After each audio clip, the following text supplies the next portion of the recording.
Check. Hello, hello, hello. Let me ping some people in the Discord here.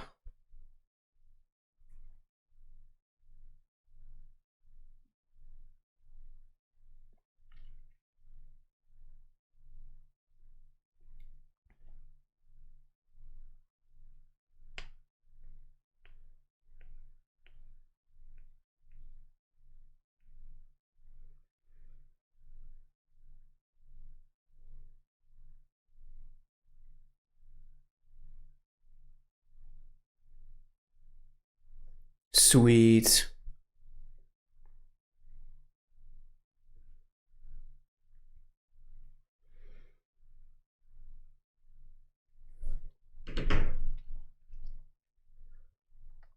Hey, Studio of Art, what's up? Welcome to the YouTube chat. We are back live again. Thank you for all the comments, by the way, on the previous videos. Appreciate it. Also, congrats on 1,000 subscribers. I saw that. Good job.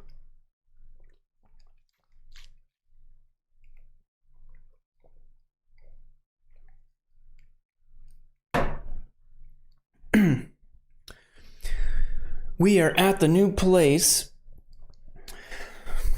Yeah, can everybody hear me okay? We good? Can we see my beautiful forehead? Oh no, I might need to turn the AC on. It's like I got the doors and windows closed. Gotta heat up in here. It's nighttime where we're at and it's morning here. Nice. Oh yes, you're good. Nice. Okay, cool. Yeah, cause I moved, right? So a lot of things changing. Where's my, oh, here it is. All right, I got it. The remote controller. Okay, wait, how do I do this? Press on. All right, what should I set the temperature as? Should we create the next ice age in here? Are you in AugieGbusiness? Yeah, you watched that video, I guess, where I explained my channel name is Augie's Japan originally. Some good lore for you. Let me check I'm gonna check something really quick. Make sure we're all good on you. Oh, excellent connection. It says, nice. Okay, live, we're good. Boom. What's it? Oh. See, it's like freezing. It's like, oh, not freezing, but it's really cold outside, but it's like warm in my house.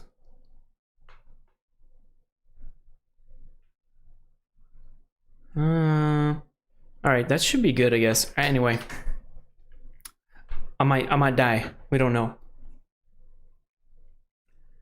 My glasses are all dirty. Gotta clean it off. So today we have YouTube night tonight again. It's been a long time since I've streamed because, as you know, I've been moving. I moved, finished moving. Yeah, big move, a lot of shit. It was very difficult, but we're here and we have the internet, which is the only thing that you need in life, internet.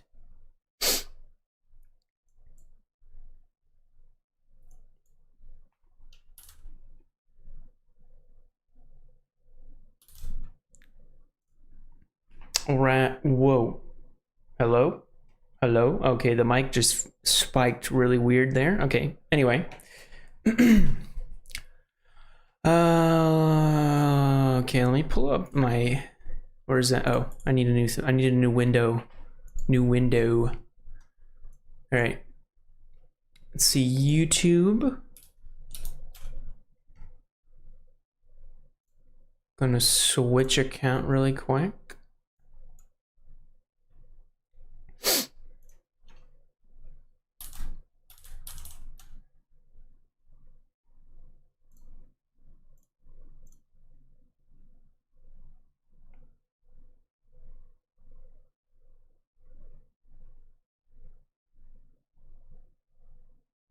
All right, Let me change to, what is it? Is that cold? I guess so. There we are, baby. We have the camera rolling. We can see.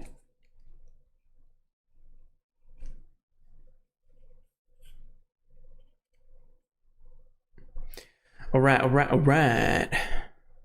So I got a bunch of videos I want to watch today. Oh wait, let me make the camera closer so you can see me. There we go. Nice. Okay.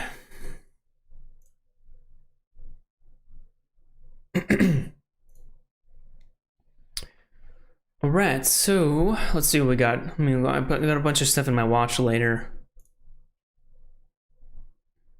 Oh yeah, okay.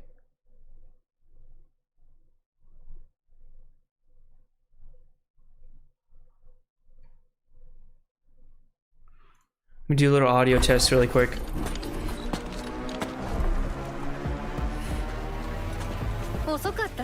Shut up, ad. But at the same time, life is like a...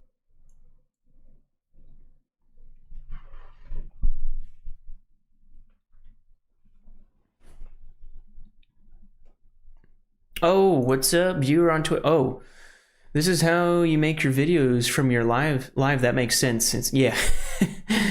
Yeah, I make a lot of videos from live streams. Just you know, stream with the peeps on live, and then for people who miss the live stream, I cut it up and put it onto YouTube.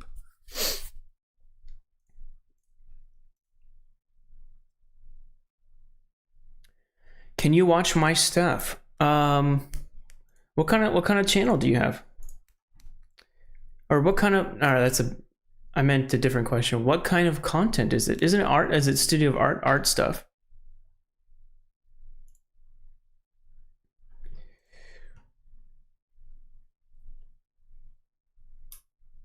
Art.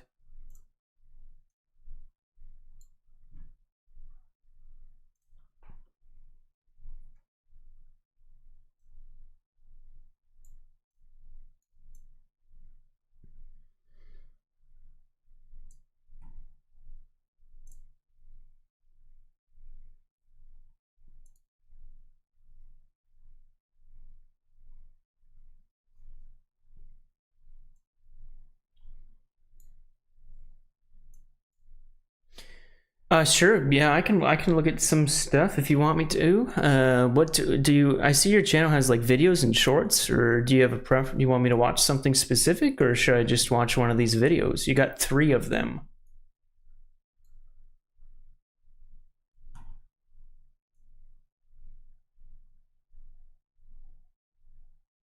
Just the shorts? Oh, okay.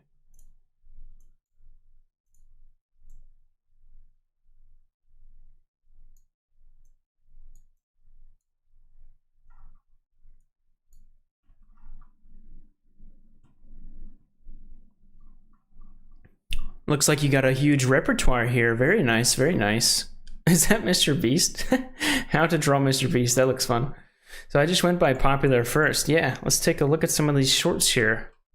Stupid things I do as an artist. Watch the new ones? Oh, okay, new ones, okay. Drawing Donkey Kong with Posca markers.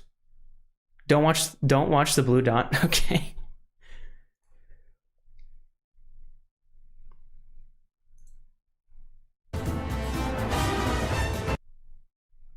Hold on a second. Wait, how do I go back?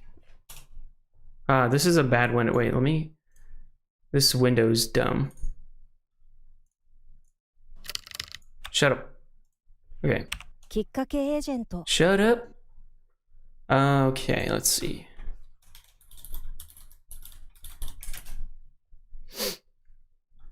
This is better. Because now I can have the back button if I need it. Oh, I do have to be careful though, because if you have like copyrighted music, then might be an issue later. I'll have to mute the video.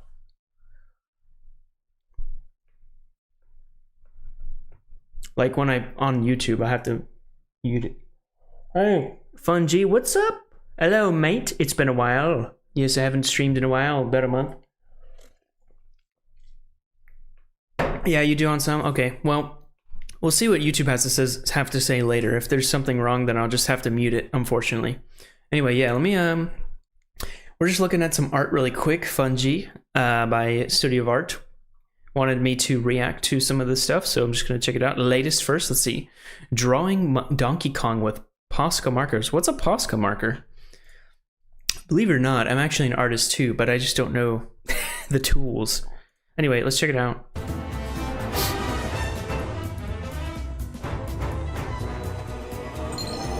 Nice. Hey, thanks for the follow, Bay8WH. Oh, nice. Those markers. Ooh. Ooh, what's up here? Nice. That's very nice, dude. Really good markers. Yeah, are those like really expensive? Those look really nice. Been pretty solid while life's been lifing. Hey, but I got into a med school. Dude. Fun G, that's awesome. That's like really, that's crazy hard, dude. That's a huge W. Huge W. Also, Bay, thank you for the follow. I said before, I just want to mention again. Awesome, awesome, awesome. $4 on a marker. Wow, that's pretty expensive. 50 cents, bro. That's the max I'll pay. That's a really good, this is a really good drawing. Sub goal. Ooh, dude, you're above me. You're my senpai. You have more subs than me. Sub senpai, yes. Okay, let's check out some more. Maybe we'll do a couple more. We'll see. Let's see. Extenation. I'm not sure what that is. Let's see. Drawing Juice WRLD. Drawing Yoshi. Let's see. Mark my art evolution. Ooh, wait. This looks cool. I'll try this one. So age 7. Wait, you drew this when you were 7 years old? Dude, that's really good. 8. Is that Puss in Boots? Nice.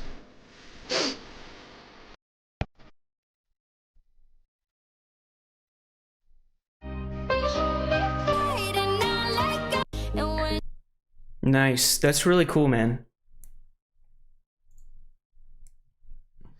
All right, let me, I just need to check something really quick. Get to my Where's my thing? Where's my thing? There it is. Really cool stuff, by the way, Studio of Art. Oh god, I hear myself. Really cool stuff, by the way. that was weird. Okay, how do I access the mobile? I'm so bad at Twitch. Let me see here. What?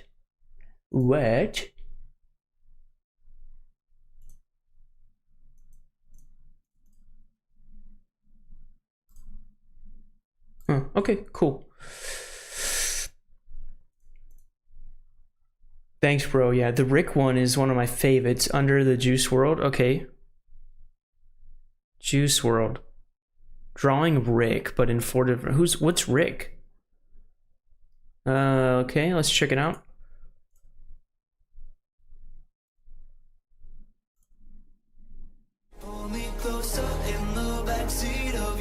Alright, I'm gonna have to mute that. Unfortunately, I think the songs are just too copyrighted. Alright, let me see. Ooh, get some yellows, contrasting colors. Very nice, very nice. Skin tones, Instagram, nice. Purple, red, very nice. Ooh, I can't wait to see the product. The final product of Razer. Oh, Rick and Morty, okay, nice. Show me the Rick! Hey Morty, hey Morty. Hey Morty, what's going on? Oh, nice. Dude, that's cool. Dude, that looks really cool. Very nice. Instagram, Google. Well, oh, Google. Oh, I see the colors. Instagram, nice. TikTok, very cool. And YouTube got the classic red. Very nice, dude. I love it. Patrick, wait, I want to see this Patrick one. Hold on. Gotta mute that. Unfortunately, man, I gotta mute the audio. I'm too scared of the copyrights, if you know what I mean. Shorts are a very different animal. Like shorts, you can use anything you want with music. That's really cool. That's really good, dude. That's like the animation. Yeah, so like I was saying, the shorts are like really lax with their copyright stuff. Very nice, dude. All right, I think I want to move on to the videos I have prepared for you. Very nice studio of art, awesome art. I'll check it out. I'll check it out later too on my own time as well. But this is studio of art, awesome artist. Make sure you go check him out. Pretty cool stuff here, guys.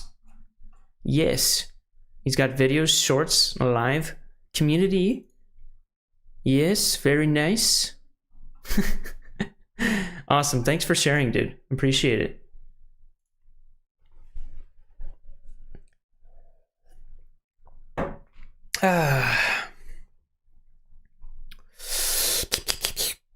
Oh, dude, I peaked my mic. What the fuck? All right.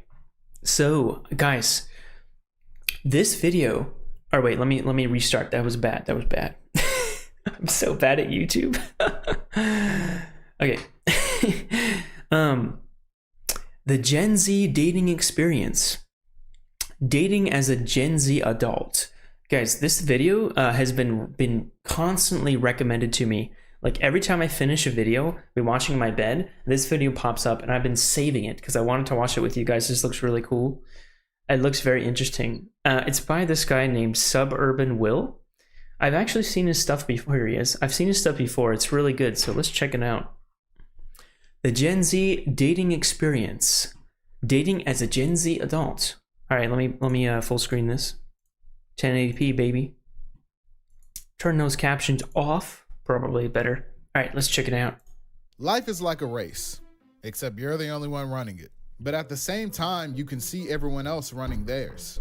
I'm in my 20s now, and I think it's probably the most awkward time in anyone's life. On one hand, there's people around my age who were steadily working their careers, climbing the corporate ladder, going out on the weekends, and living the typical adult life. And on the other, there's still a lot of us trying to figure it out. But I think out of all the good things you can have in life, the one thing most of us want more than anything is someone to do it with. When I look around, I see a lot of my friends in long-term. We all need waifus. Yes.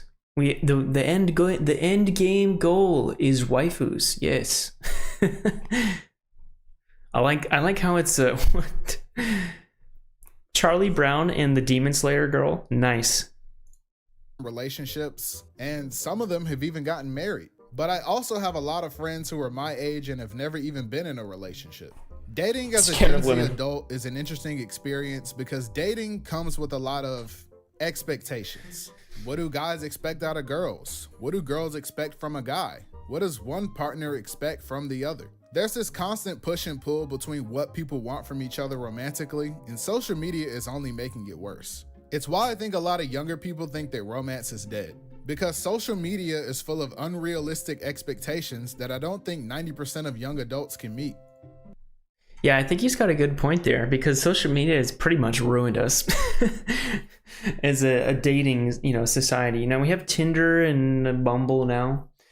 Bumble is like I guess better, more official, more for more serious relationships over Tinder.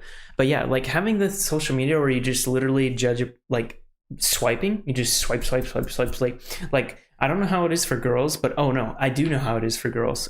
Maybe I might be a little pretentious here, but for guys, yes, we men. I've been there. I've been there before. The Tinder where you just swipe constantly every day. You just swipe. You run out of swipes, and then you go to bed. You wake up the next day, swipe, and you pray for a match. Yes. That is the male experience in a nutshell with Tinder. Bro, in caveman times, men used to see baddies like once in their lifetime.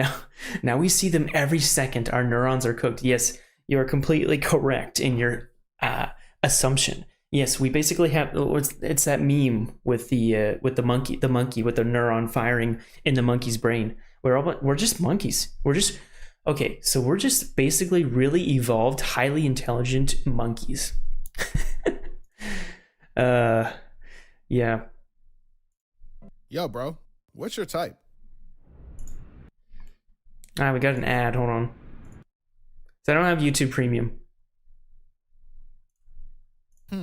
Well, I like short. Let me back that up. Can meet. Yo, bro, what's your type?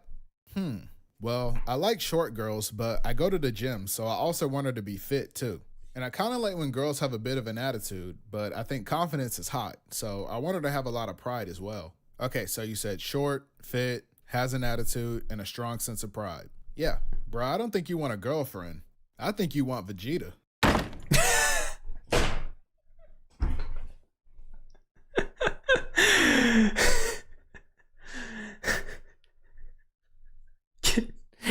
Dude, correct.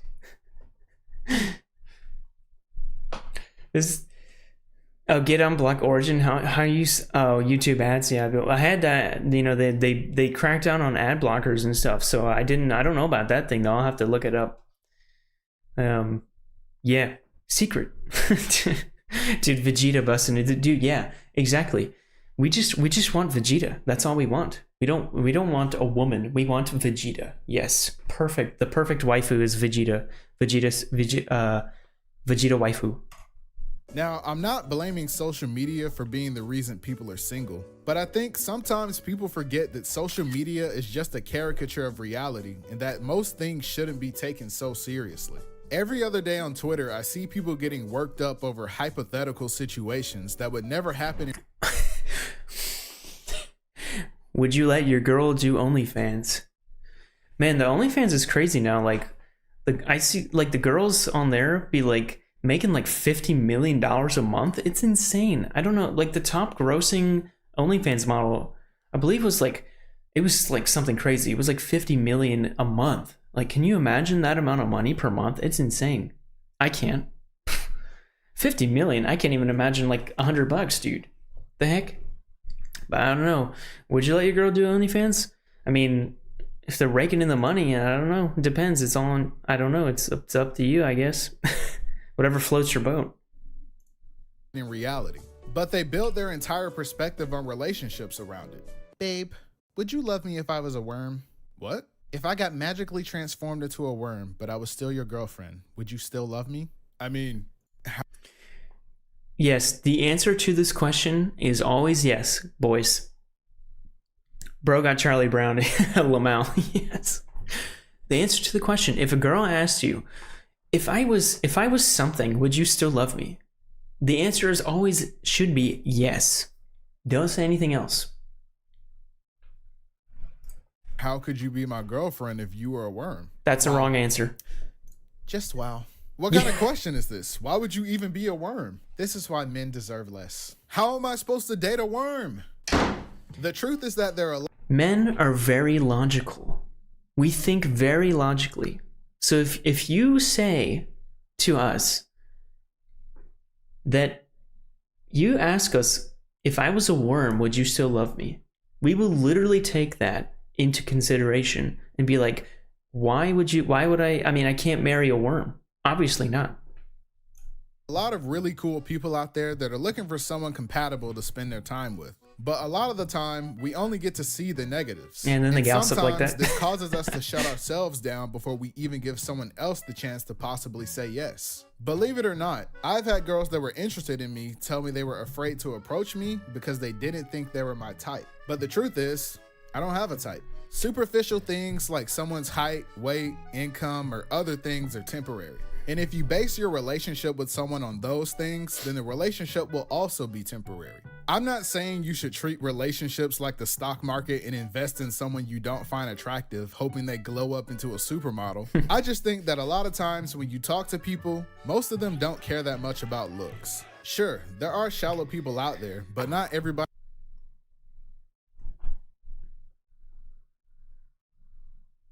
Let's just, yes, obviously, it's all about the personality.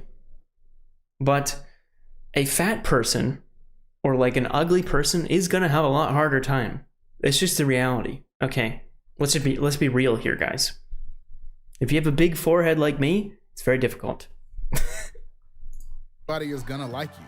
And it's not always about your looks. It's like your boy coming to you like, it's no use trying to date, bro. Girls don't like me because I'm not 6 feet. No, bro, don't say that. It's not because you're not 6 feet. It's because you have no swag. Dating is about finding someone who aligns with your values, priorities, and lifestyle. Yep. It won't always be a perfect fit, but you shouldn't have to put yourself in an uncomfortable position to meet someone else's expectations. A big fear when it comes to dating is the idea. Wait, let me hear that again. It won't always be a perfect fit, but you shouldn't have to put yourself in an uncomfortable position to meet someone else's expectations. Yeah, man, just be you. You don't have to try to be somebody else to appease another person. Yeah, you don't have to do that. Don't do that. Screw them. Fuck them. Fuck them. A big fear when it comes to dating is the idea of being chosen versus... Sorry to pause so much, but yes, there is also a thing where like, there's like, people believe in soulmates too, but it's good to have like a mix of things that you have in common with your partner and then things that you don't have in common, because then you can, you know, introduce them to that stuff. But it's good to have a mix. I mean, there's not going to be a perfect person that likes everything that you like, that does everything that you do. And there's not going to be something reciprocal for that as well. It's just the reality of the situation. Is being an option. When you're searching for someone to love, you want them to love you back equally. No one likes to think that their partner settled for them. You want to feel like you were their first option, not the backup plan. And this doesn't mean that you should only be looking for people who've never been in a relationship. That's unrealistic.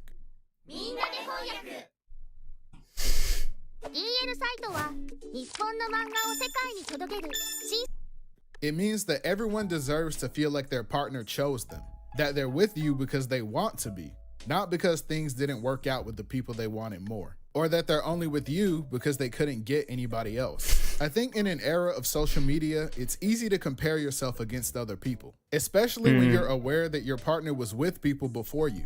You are your own worst enemy. Everybody compares themselves to somebody else. It's just something we do naturally. So yeah, and it's very hard to resist doing that, comparing yourself to others, but it's a really good idea not to, because it only leads to, you know, you being sad and depressed in the end. Like if the girl you like says she likes tall guys, but you're 5'7", or all your boyfriend's exes are blonde and you have dark hair, these things can make you feel insecure and that your partner settled for you because you aren't their type. So when it comes to dating, it's really important that your partner knows that you chose them and not that they just happened to be your best option at the time. I think for a lot of young people, the scariest part of dating is dealing with commitment. A lot of people have different ways they become attached to others. Some people are more readily able to commit to someone and others are a bit more avoidant. Me personally, I'm very quick to accept people into my life, and there are a lot of people I consider my friends. Pretty much, if you've ever just listened to me talk for more than 20 minutes, then I'll probably think of you as a friend. And this translates to my relationships, because every time I meet a girl who's like, hey, you're kind of cute, we should hang out more. And I'm like, oh, bet, here's my number. But in my head, I'm already thinking about what we're gonna name our kids. Dude, that is so true.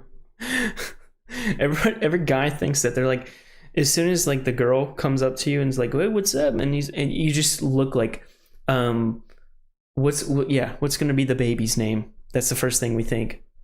I get attached too quickly, and they're honestly probably right. I've dealt with girls who are more avoidant in the past, and it's not for the weak. But sometimes people have a fear of commitment for different reasons, and that can make dating hard. And depending on what it is, sometimes you have to let that stuff go.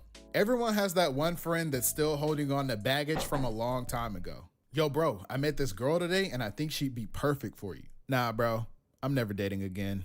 All girls are the same. Bro, are you good? What's wrong? Incel? Yeah, bro, it's just, I still have some trauma I'm dealing with from my last relationship. Oh, I'm sorry to hear that, bro. What happened? I got cheated on. Oh, that's tough, bro. That's tough. Find out. I went to lunch early that day and I caught her in the act. No way. Yeah. She shared her chocolate milk with another guy at the lunch table. Wait, what? She told me I was the only guy she would share her Trumu with. I couldn't believe it. Wait, bro, how long ago was this? You remember Shanice? Bro, from 7th grade? Yes, bro. We were gonna spend the rest of our lives together. Bro, that was middle school. You gotta let that go. but I remember it like it was yesterday. Bro, we were 12. I can understand not wanting Bro, I've been holding grudges since middle school. Yeah, that girl didn't share a chocolate, or that girl shared a chocolate milk with some other dude. How could she? rushing to a committed relationship with someone and wanting to take things slow. However, one thing that's super common with Gen Z is being caught in a situationship. Ooh. A situationship is basically when you're doing all the things that people in a relationship would do without being in a relationship. Sometimes people aren't on the same page when it comes to commitment, and that's fine. One person may want to take the relationship to the next level, while the other person needs some time to know if they're ready. However, you shouldn't still be acting like you're in a relationship when you're not, because that's when things get confusing. Yo, so how's things going with you and that one girl? Oh man, they're great. We talk every day. We hang out all the time. I met her mom. She's been staying over. We're even sleeping in the same bed. Oh, so like, is she your girlfriend now? Whoa, why are you throwing that G word out, man? We're just friends. Well, we've been friends for years and we never sleep in the same bed, except that one time. Well, I mean, it's different because she's a girl, you know? But we're just chilling. Okay, so if you're just friends, then you wouldn't be mad if I tried to ask her out. I will choke slam you through the floor, bro. Exactly. True. Bro. You clearly like her, so just wife her up. Is he talking about that one girl he's been kicking it with, but he's too scared to put a label on it? Yes, bro. Bro, if you don't man up and tell that girl you need her same day delivery like Amazon Prime, all right, bro, chill. I get not wanting to put a label on things, but what's important is that you're both on the same page. One time, I went to get lunch with a female friend of mine, and everything was going great, until the waitress brought the check. Apparently, since she saw a guy and a girl getting food together, she immediately assumed that we were on a date. And since it's a date, I'm supposed to pay for both of our meals. And that was crazy, because before bringing the check, waiters usually ask if your meals are separate. But no, she was just like, this is a date. Okay, so like if it was me, I would always pay first. I would pay on the first date, always. That's just what I do. But then like after that, like we do some more dates and stuff. Maybe we take turns or whatever. But usually, like if you're in a relationship, like in my experience, like we would just split the bill basically, and there's usually no problem. I don't think there's a problem with splitting bills, you know, in my opinion. But like the first date, yeah, I don't know where that stigma came from, where the guy has to pay for the meal, like always. Nah. First date only. You're a man, so you pay. My friend offered to cover her half, but at that point, I had already accepted my fate. So yeah, make sure it's clear where you stand with someone before you end up spending $53 on a burger and fries. Ooh. One unique. Dude, I went to New York, right? And like I live in Japan and get paid in yen, right? So it's like super weak compared to the dollar. So I go to New York like on vacation when I went to visit my family in America, and the freaking hamburger without fries and without a drink was $20 freaking before tax. $20, 20 smackaroonies for a fucking hamburger. It wasn't even that good too. And yeah, the exchange rate was terrible. I ended up basically, if you and I were to go to New York together and eat that same burger, you would pay, and you're American, you would pay $20 for that hamburger. On the other side, I would be paying like $35. That's how much it would cost me in reality. It's insane, dude. The big thing about dating for Gen Z though is that we have a lot of options when it comes to looking for love. Obviously, there's traditional dating where you meet someone either on your own or through your friends, and you start talking and then eventually start dating. But there's also online dating. It's really freaking hard to do traditional dating nowadays, I think, because like nobody just goes to bars and like, you know, I always see it in the movies where the guy like walks up to the girl in the bar and say, "Hey, what's going on?" Got to get that Riz on, right? But yeah, it's like really difficult to traditionally date nowadays because everybody's just online all the time. Nobody goes out, nobody goes to bars, and yeah, just nobody socializes really, or at least from what I've seen, you know. So it's really difficult to date traditionally, in my opinion. I think online dating is just a lot easier.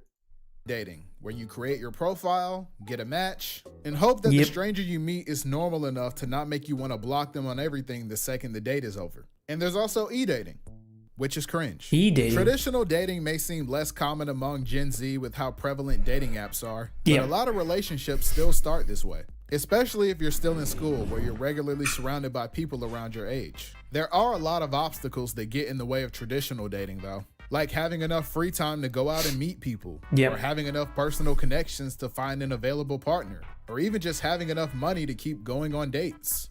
Yeah, true, right? Because like, especially with the time thing, like if I, like for me, I like work a lot, right? So in Japan, this is crazy, but like you work like start work at 9 or something, and then you basically end at 9 p.m. in Japan, and then you got to go home on the train, which takes like an hour or something. It takes an hour to get there, so it's like 8 a.m. to 10 p.m. basically. If you go to the office that day, a lot of people work from home, but if you're going to the office, it's going to be a 12-hour day. Like for sure, 12 hours. So you have like no fucking time to do anything. Like you get home and it's like, well, okay, it's 10 p.m. What am I supposed to do now? I got to get up early, so I can't even eat dinner. I can't even make dinner, so I got to buy some crap food or whatever. And so, yeah, how do you have any time to socialize? And this goes to similar for America, right? 9 to 5 job, but it's always longer than that, right? And then you have the commute times, which takes a long time, especially if you're stuck in traffic. Like America doesn't have trains like Japan does. America is a car culture. I know that very well because I hated it. I fucking hate cars. They're just money suckers. So it's just, you have no time to date, guys. It's crazy. No money too. The biggest hurdle by far is dealing with rejection. Oh, dude, no is one of the hardest words to hear. Building up the courage to approach someone is hard enough as it is, and for it to not go your way really stinks. People walk around every day. I had a girl that was like, it said no, and then she said yes, and then she said no again. Like she changed her mind. Like what the fuck? Playing with my emotions. Ridiculous. Make up your damn mind. It's terrible. Yeah. Rejection sucks, bro. With countless insecurities living in the back of their head. So no matter who you are, being rejected can make you feel like you're just not good enough. And that's fair. You've probably heard it before. The worst she can say is no. And no, the worst is not she can say no. Yeah. You could walk up to a girl and ask her out and she could look at you and say, ew, I would never go out with an ugly, stinky, bald-headed, swagless nerd like you. Charlie Brown. My standards aren't that low. And honestly, at that point, you're cooked. But that's only the worst case scenario. Most of the time, rejection usually goes like this. Hey, I saw you across the way there and I thought you were really pretty. I was wondering if you'd like to go out sometime? Oh, that's really sweet. Thank you. But I'm not really looking for anything at the moment. Sorry. Oh, okay. Yeah, no worries. Have a nice day. No matter how nice it is, rejection always hurts. And for most guys, at least, I don't even think it's a fear of rejection, but rather a fear of being seen as a creep. And I completely understand. Exactly. The thought of making a woman uncomfortable is almost unbearable. But you could be walking down the street, and if you're behind a woman, you'd be like you'd be seen as some kind of stalker, even though you're just trying to go home or something. It's crazy. Can't let your fear of rejection turn into a fear of approaching people in general. All right, bro, I'm finally gonna do it. Today I'm gonna tell that girl how I really feel. Bet, bro, you're in there. I'm telling you, just play it cool. You're right, bro. I just gotta stay confident. Excuse me. Do you know what time the library closes? I need to return this book, but I'm trying to figure out if I should do it before or after my next class. Could you help me out here?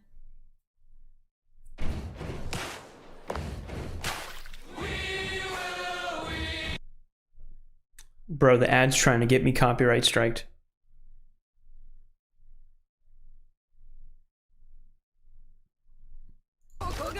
Oh my god. This video has a lot of ads. He had to go to the bathroom. Despite the challenges, I still think dating traditionally is one of the best ways to meet someone. Your friends can help put you on with people they think will match your personality, and it gives you a more organic connection with someone that can grow over time. Online dating isn't really a new thing anymore, and honestly, it isn't as bad as it used to be. I have a few friends who met their partners on dating apps, and they're honestly in very happy, healthy relationships with people they met online. I think the biggest issue with online dating, though, is that since you're dealing with strangers, it can be very superficial. The only thing they really have to go off of initially is your appearance and whatever you put on your profile. So sometimes it's hard to really find someone who's a good match for you. It also goes against the #1 rule of the internet, which is to never link up with random people you met online. But it does lead to one of my favorite games, which is figuring out how long it takes for your date to finally reveal themselves as a weirdo. Wow, this was such a nice date. I really enjoyed talking to you. Of course, you're such an interesting person. Can I ask you something before we leave? Sure, what's up? Can I take a picture of your feet? Your toes look very nice, and I would love to set them as the wallpaper on my phone. What?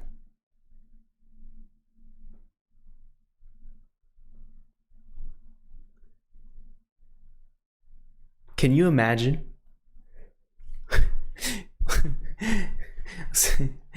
Like, imagine if you're like a girl on a date with a guy that you met on Tinder, and then at the it goes so well, right? And then at the end of the date, like it's almost perfect, and then he's just like, he asks you, "Can I take a picture of your feet?" What the, dude? That is so. It happens too. It actually happens. But all like jokes aside, though, right? Online dating. I have a friend that was like that found a basically he's married now, but he found his girlfriend on Bumble and they dated and then they got married. Perfect. I mean, it works for a lot of people. I thought you said you like girls with a good soul. No. I said I like girls with good souls. Here, hold still for a second. I think my Uber's here. And then there's e-dating. What's e-dating? Is that the digital age has changed the way we do a lot of things, including dating. And e-dating is something that's really common among people who don't go outside a lot. And don't get me wrong, I've been playing video games since I was 4. And over the years, I've met a lot of really cool people online and would even consider them good friends. I think just about everyone in Gen Z has at least one friend that they've never actually met in person. E-dating isn't too different from your typical long-distance relationship, but it's definitely a relatively new experience. Dude, from experience, long-distance relationships never work. It's very sad, and if it's unavoidable, it's really sad, but they just don't work. It's very difficult to keep the relationship going, especially when you're like 6,000 miles away or something. Not just like, oh, they're in the next state over. No, it's like a different country. If it's a different country, it's almost impossible. One day, you and your homie are queuing Swift plays and an e-girl with a soft voice gets on your team. Now you see him duo queuing on his alt and silver at 4 a.m. I know I make fun of e-dating a lot, but genuinely, if you're happy with someone you met in a Discord server, then that's great. But I've also seen a lot of e-relationships end badly with leaked DMs full of messages I wish I never saw. So if you're gonna e-date, make sure... Yeah, this is why you never send nudes. Never, ever. You never send like the personal info unless you're like with that person. Okay, for sure. It's a bad idea to send anything out there. Because once it's out there on the internet, it never goes away. Never does. Sure, she's only for you and not for the hashtag general. No matter what kind of situation you find yourself in, it's important that you always remember to be yourself. Be yourself, you don't need to be someone else to attract a certain type of person. And if you feel the need to act like someone you're not to impress someone, then they're probably not worth it. There are people out there who will like you for you. You don't have to pretend. So just stick to being yourself. We all know that one guy that starts acting different when girls come around. Bro, there's no way he's beating Goku. Nobody can beat Goku. Dude, I'm telling you, with Gear 5, Luffy solos the verse. Bro, he's not touching Goku. You're tweaking. Dude, there's no fucking way even Gear 5 would be able to take on Goku. There's just no way. Bro, the Toon Force. I'm telling you the Toon Force. Nah, bro, I'm not trying to hear it, you don't know about the touching Goku. Hey, guys. Oh, hey, what's up? What you guys doing? Oh, we were just having an anime debate. Like, this guy thinks Luffy can beat... I mean, that was really more so him. Like, I'm not really into all that anime. True, dude. Real. Yeah, I'll be talking to my friend like, dude, did you see what happened in One Piece in the latest episode? And he's like, yeah, dude, that's so cool, dude. And then the girl comes by, like a hot girl. And then the friend betrays you immediately. It's happened before. Stuff for real. It's like kind of immature for me. Oh, you guys talking about anime? I love anime. Have you guys seen Hunter x Hunter? Ooh, Hunter x Hunter? plot Yeah, twist. that's my show. Like, Killer will, like, that's my favorite character. Bro, weren't you just calling it mid, like, last week? Bro, chill. You always bringing up old stuff. Like, Hunter x Hunter is not mid. Hunter x Hunter is amazing. Go watch it. Go read it. It's new stuff's out right now. Right. Anyway, I was coming over to ask if you still needed your shift covered tomorrow. My schedule opened up and I wanted some extra hours. Oh yeah, it's perfect. I really needed to be off tomorrow. So if you can, that'd be great. Yeah, bro. Now you can come to the gym. Like, I be going every day. In fact, probably about to go now, low key. Probably hit the bench.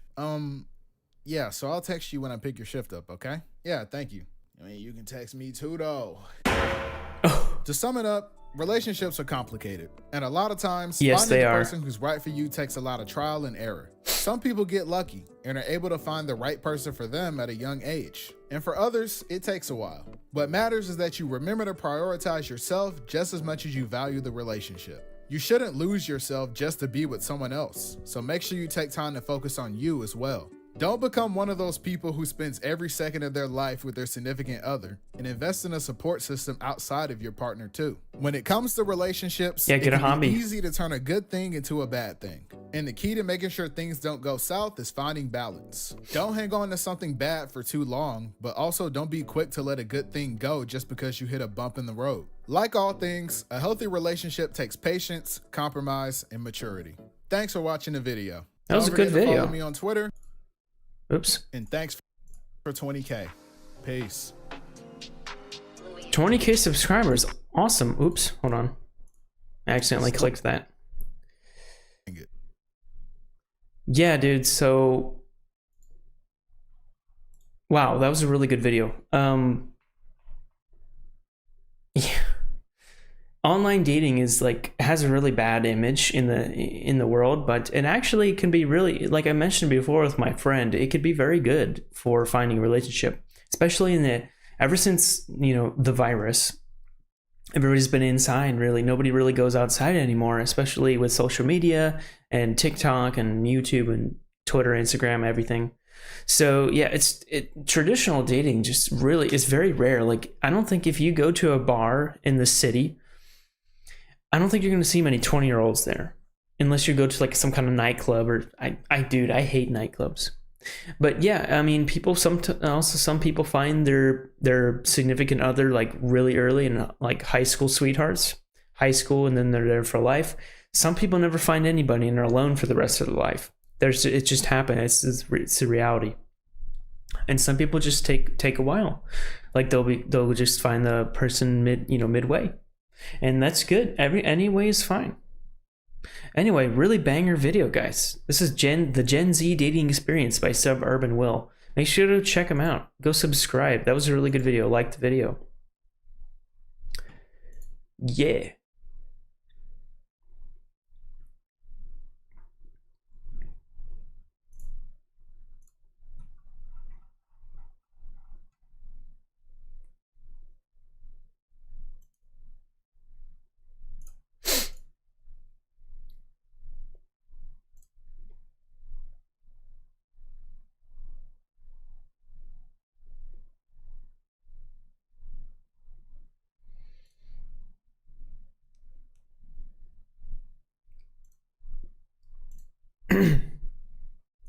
All right, let me go look at my watch later again, because I had some other stuff I want to watch too. If everyone is hiring, why can nobody get a job? Cocomelon, the most evil shit. Yeah, these videos, I really wanted to watch these. We like skink streamers.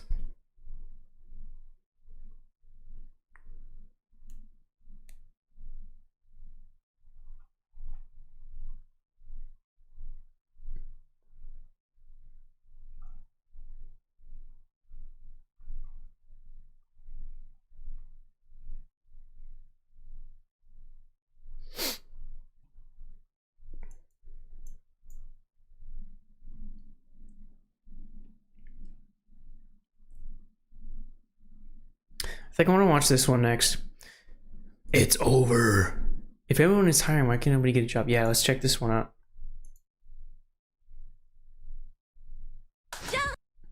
Wait, what the fuck?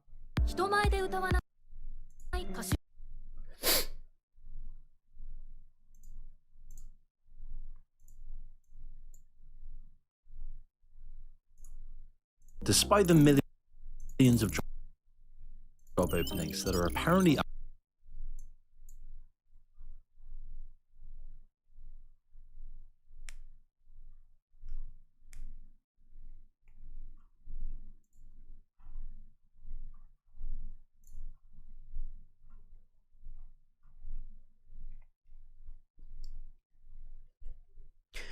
Alright guys, so this video was recommended to me as well, so I put it on my watch later. It looks really interesting. So if everyone is hiring, why can nobody get a job?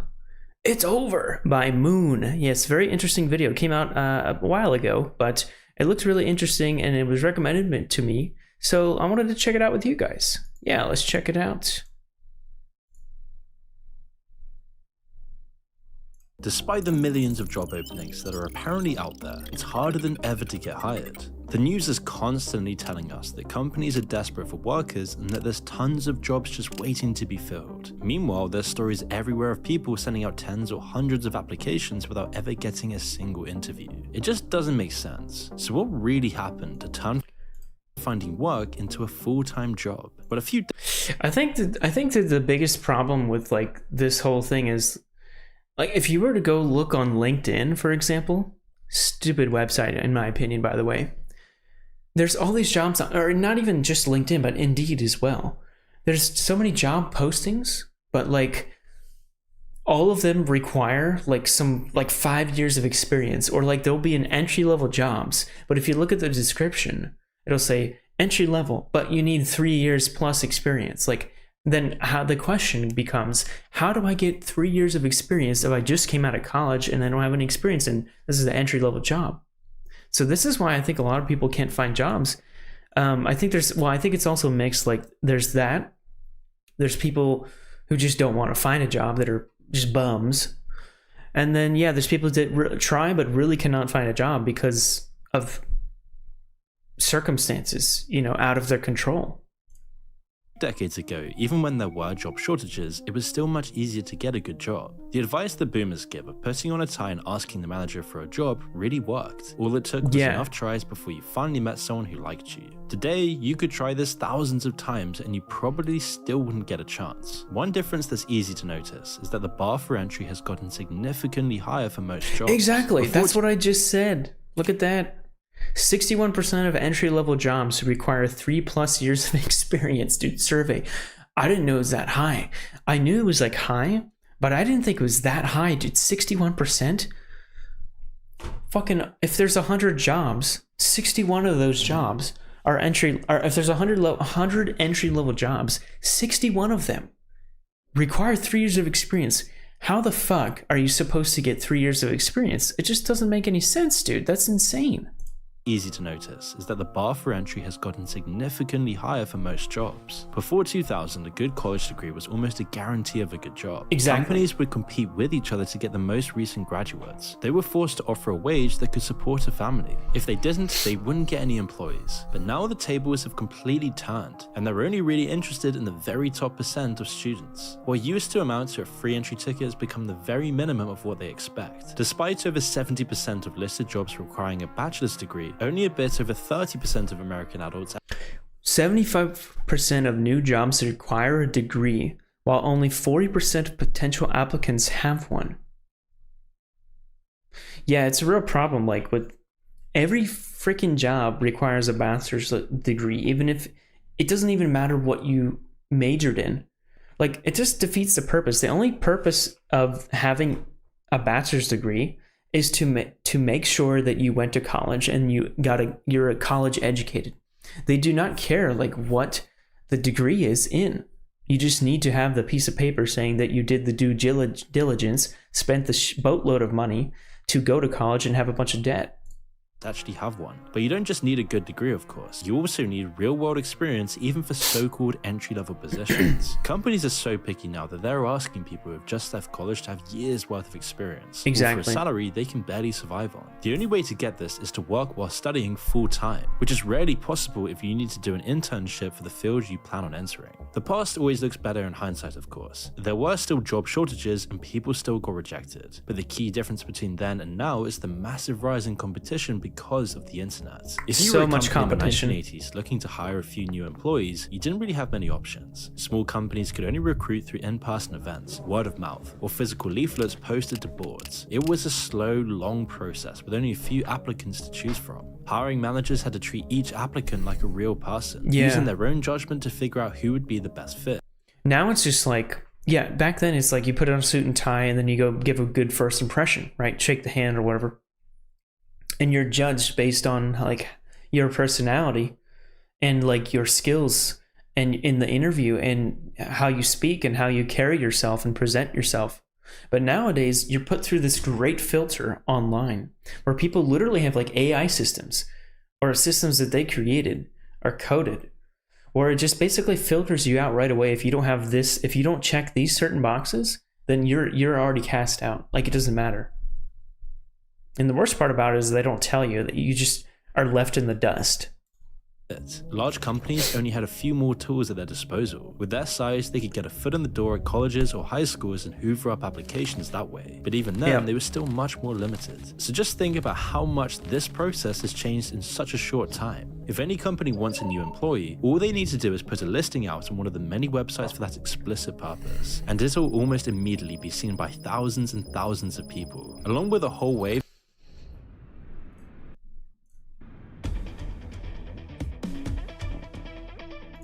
of different recruiters who will spread it even more. Without any barriers to applying like showing up in person, these jobs can get thousands of applicants. There's no reason not to try your luck, so why not send off 50 applications? As it's gotten harder and people need to send even more applications to get a chance, it's only gotten worse.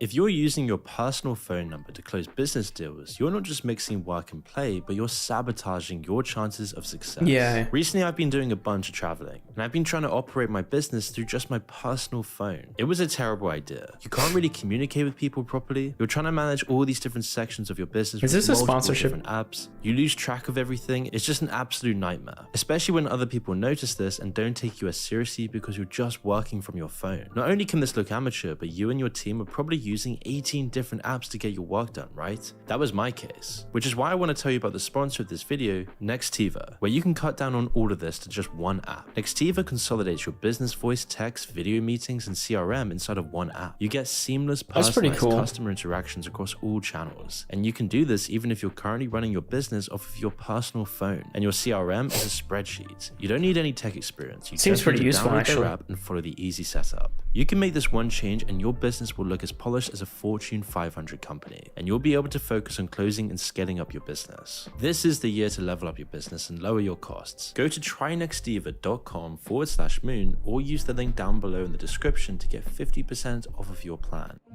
It's exactly the same thing that's happened to dating. Modern technology has globalized the potential pool of competition. Finding a job or a partner used to be so much more personal. It all hinged on the impression you gave to the person. First impressions are now key, it's a bros. total numbers game. How you fill out your application form or your Tinder profile has much more of an impact than pretty much anything else. And as a result, the standards have also Yeah, exactly. Like it's basically Tinder, but for jobs. So like the people will be just swiping through you. Like they're just swiping through. Damn, this is good. Yeah, it is. Yeah. Yeah, they'll just swipe through you, right? Like you're a freaking on Tinder or something. That's what the companies do basically to filter you out.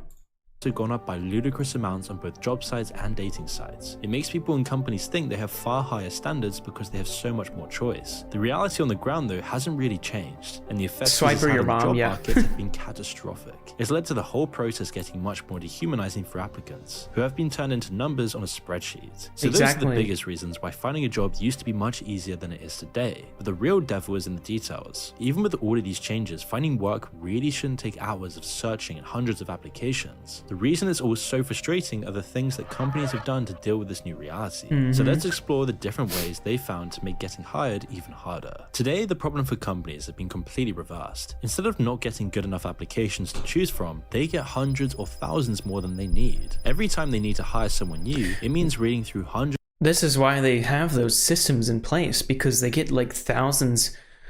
They get thousands of applicants every day. So, I mean, it's not like the old days, right? Like in the 80s or whatever, where you just get maybe 100 people or something. It's like 10,000 people trying to apply to your company in one day. So I don't blame them, to be honest, for having those systems. It just really sucks that it turns out that way.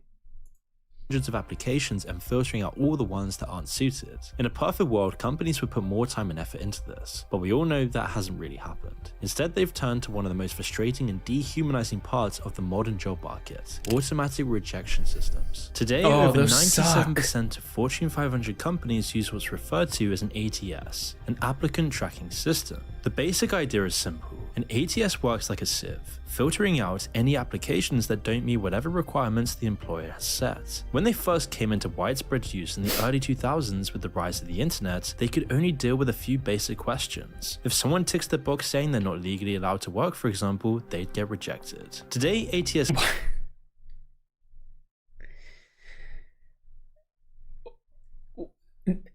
Why would you even check that box? Obviously, you should not check that box. You're gonna get rejected right away.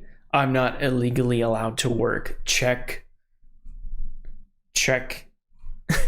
That's immediate rejected. Why do you even turn in the application if you're gonna do that?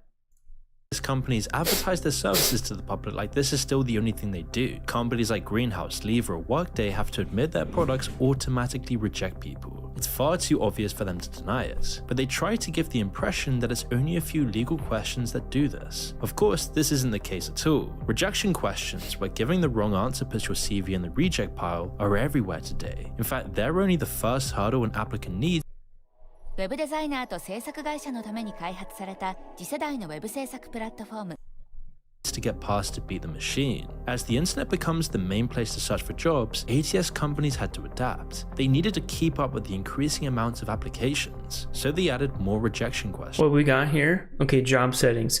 Do you want to know the applicant's address? Required address, no. This would make your address a required field, okay. Would you like to ask the applicants for their date of birth? Do you want to require a phone number? Would you like to ask the applicants to provide a link to their LinkedIn profile? This field will always be optional.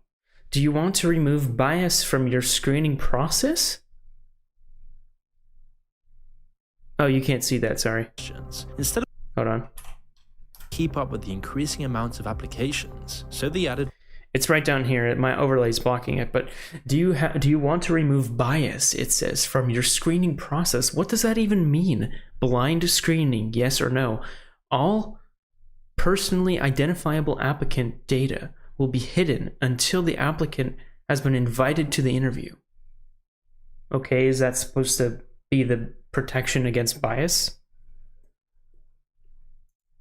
more rejection questions. Instead of just filtering out the people you legally can't hire, they started giving companies the option to reject people based on whatever legal criteria they wanted. Your address, your experience, any question they ask can make the difference between getting an interview or getting ghosted. Normally, they don't outright reject CVs, of course, they just rank them all based on the criteria they're using. Technically, all an ATS really does is turn tons of applications into a ranked list of candidates. If you end up on the bottom of the pile though, or anywhere near except the very top, you'll never get looked at anyway. An ATS probably won't automatically reject you, it will just put you so far back in the queue that you might as well won't even be there. But even this approach still left too many applications for companies to look through. To fix it, they made the ATS able to read the CV itself. Today, these systems can go through applications and pick out certain keywords they want to see. That's if you crazy. didn't use those certain words they wanted, you'll end up at the back of the queue and eventually get rejected. They can also So you can get rejected just for not using the keywords that they put in place? That's ridiculous.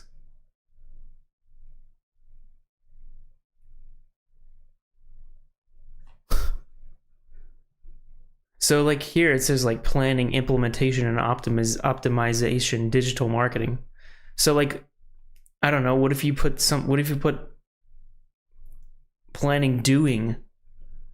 There's a thing in digital marketing, by the way, called PDCA, plan, do, check, act, which is like a PDCA cycle, which they do in media strategy.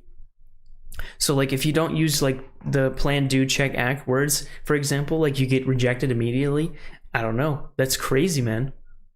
read how much experience you have in certain areas, making note of everyone who doesn't make the cut. Even today, these systems are far from perfect. If you don't have the same keywords they use in the job posting, then your CV can often end up on the bottom of the pile regardless of whether you're qualified or not. Similar problems can come from how you format your CV. Some templates don't get read as well by the system, meaning they miss out important parts and unfairly reject people. There are ways to avoid this, like making sure you use the same words they use in the advert, or using a standard template that the system will be designed to read. At the end of the day though, it's not something that people should have to do. Rewriting your entire CV every time is part of what makes finding a job in the modern world so soul-crushing, especially when you just get ghosted over and over again. Pretty much every single company in the West uses these systems now, but even with almost 100% adoption, the situation...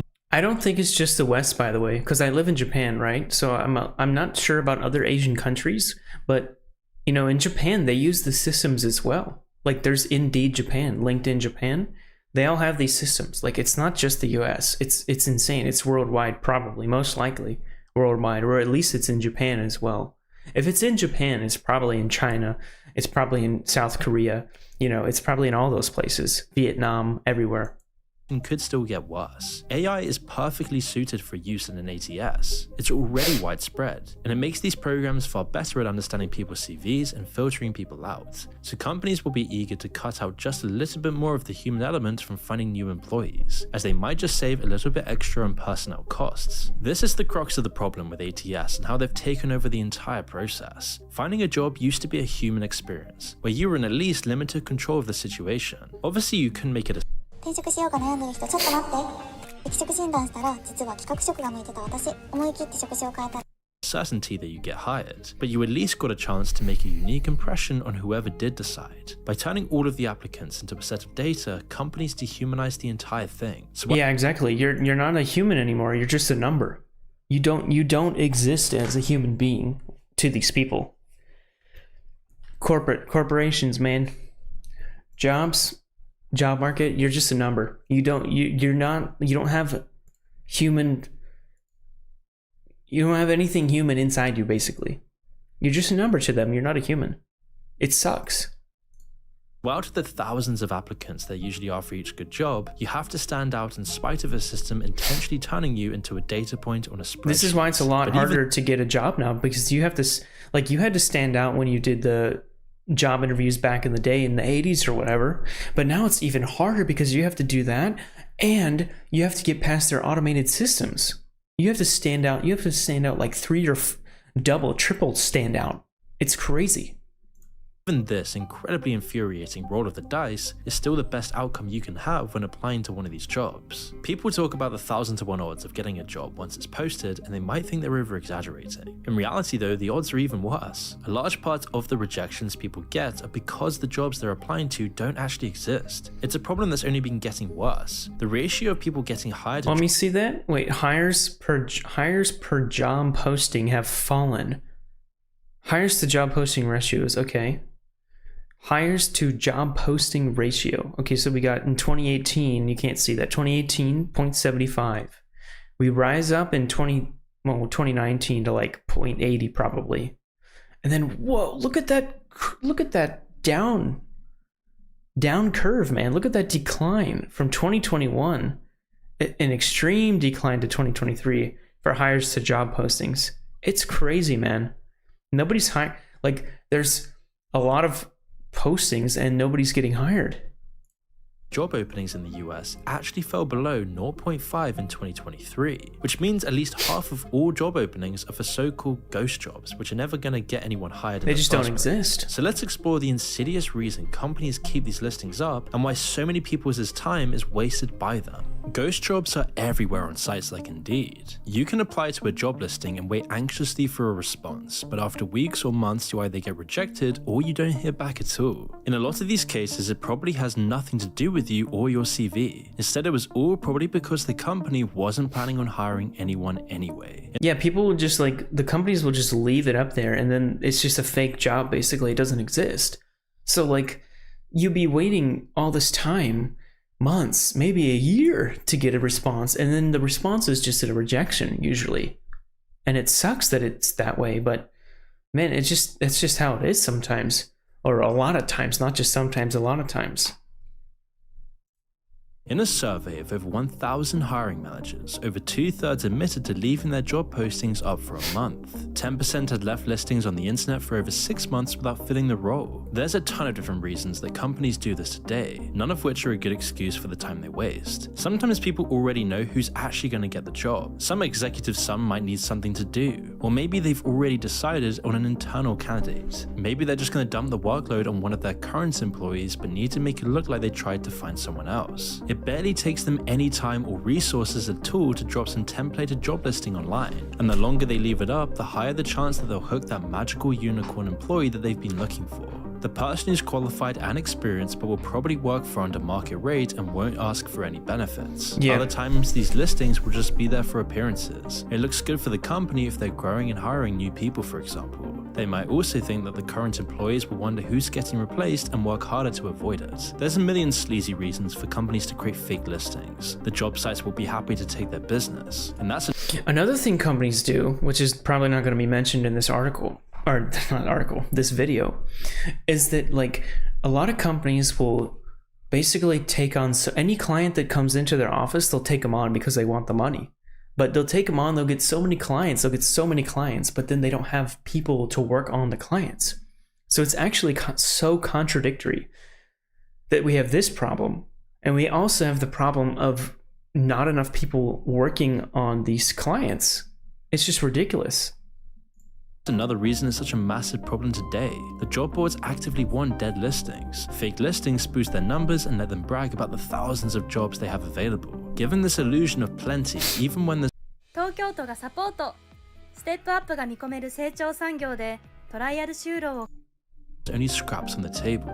These websites aren't there to cater to job seekers. They only need to do the bare minimum to stay functional. If you're not paying for it, then you're the product, not the customer. Job seekers on these sites don't have any agency. For most, it's a choice between using them or going hungry. The real customers are the companies who post the adverts and pay for the extras. If they want to post dead listings, why would Indeed or any other job board stop them? All of these things have made finding a job that much harder. Today, it's an excruciating trial of patience unless you get unusually lucky early on in your search. Of course, if there is a problem, even one that's been entirely fabricated, an industry will spring up to solve it. Middlemen and recruitment agencies used to be necessary parts of the professional world. If you couldn't get your job seen by the right people, they could bridge the gap and find good candidates for the opening. You would think that this instant communication and the ability to have your job opening seen by thousands of people in seconds would have damaged this industry. But instead, the recruitment industry has grown.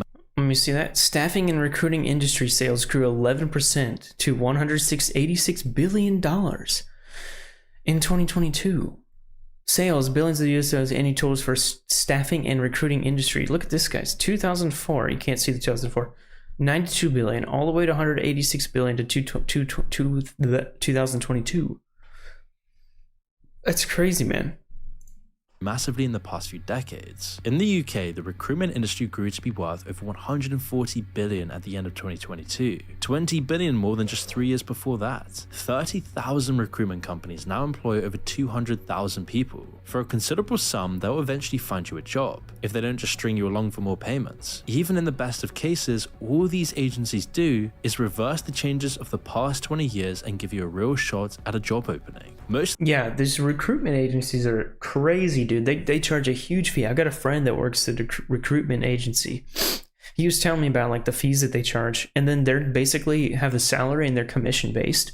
So they try really hard to help like to get that commission, you know. So it's pretty crazy, man. Like I would try to avoid the recruitment agencies as much as possible because they cost so much money. But if you got no other option, then yeah, you got no other option. You need to use the recruitment agency. It's crazy.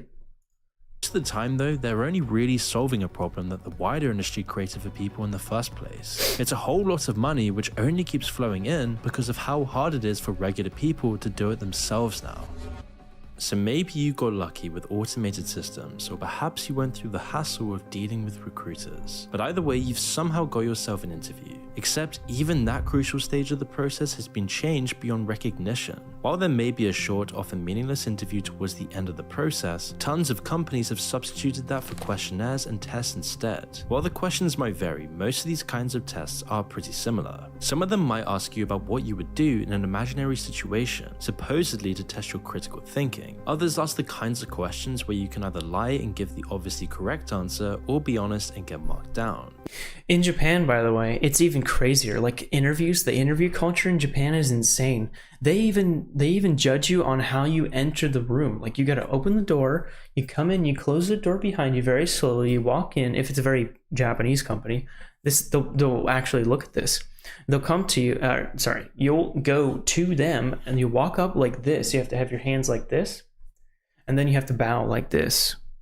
And then it's very, very formal, very, very strict, and they'll judge you on that.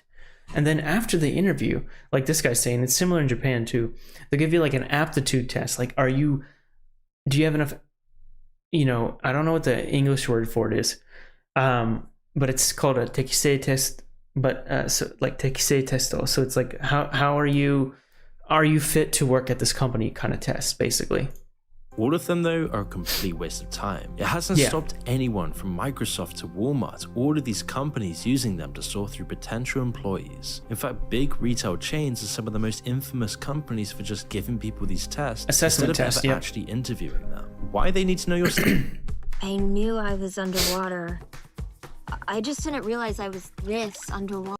Sign to see if you can stack shelves fast enough is another matter entirely, but the reason Walmart is the most enthusiastic about these tests above all other companies will become clear soon enough. These tests don't come close to giving employers information on the skills and experience. Personality tests, yeah, that's what it is. Most people rationally just try to figure out what answers they want you to pick. The integral question of whether you'd be a good fit, on which the entire process should depend on, has almost been completely forgotten. Today, even references are nearly always just a confirmation that you worked at a company for a certain amount of time. Any information on whether you are actually a good employee can't be given anymore because you can sue people who give you bad references. It means that companies just don't make themselves liable. So if they don't actually measure your aptitude, what's the point of all these aptitude tests? A lot of the time, the actual content of the questions doesn't matter. The main thing they're testing people on is how eager they are to jump through the hoops in the first place. If you can see through the corporate language and spend the time figuring out what they want you to say, you're already conforming. It's also why there are often multiple different tests at different. The test is just basically you have to. It's like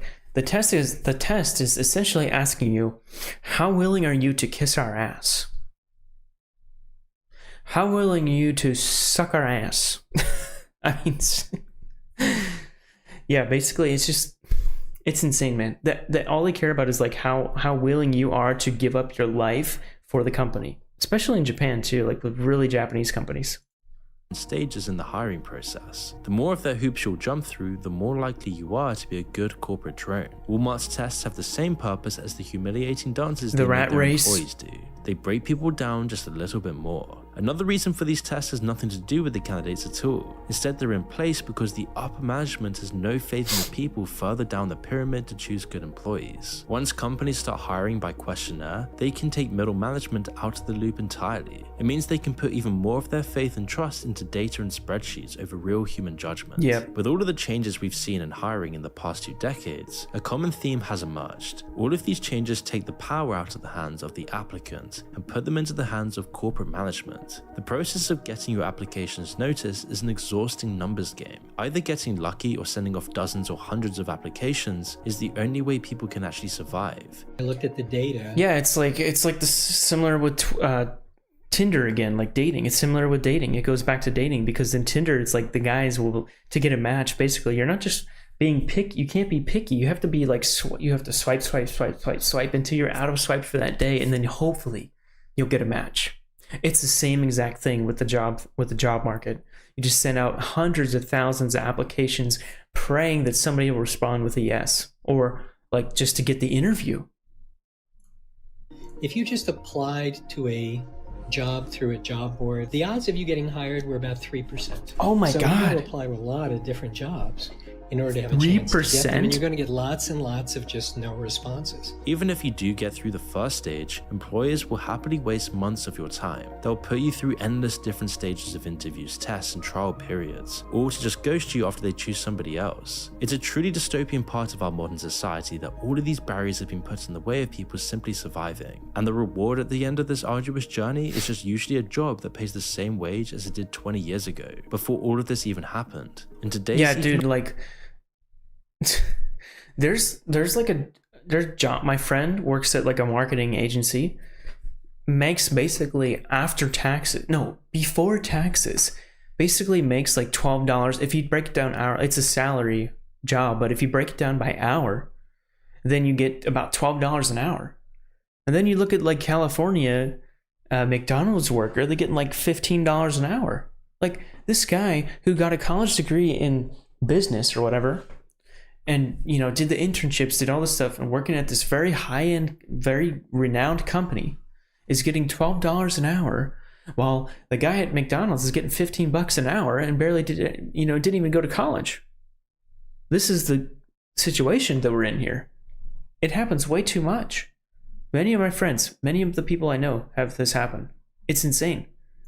Economic climate is a question of survival. Every paycheck can make or break someone's entire life. These artificial A lot of people are delays living paycheck to paycheck. What did that say? Hold on. happened. In today's economic climate, it's a question of survival. Every paycheck can make or break someone's... More Americans say that they're living paycheck to paycheck this year than in 2023. Here's why. That seems like a nice article to read. Yeah, dude. A lot of people, unfortunately, are still, living paycheck to paycheck, and it's out of their control. No matter what they do, it's terrible.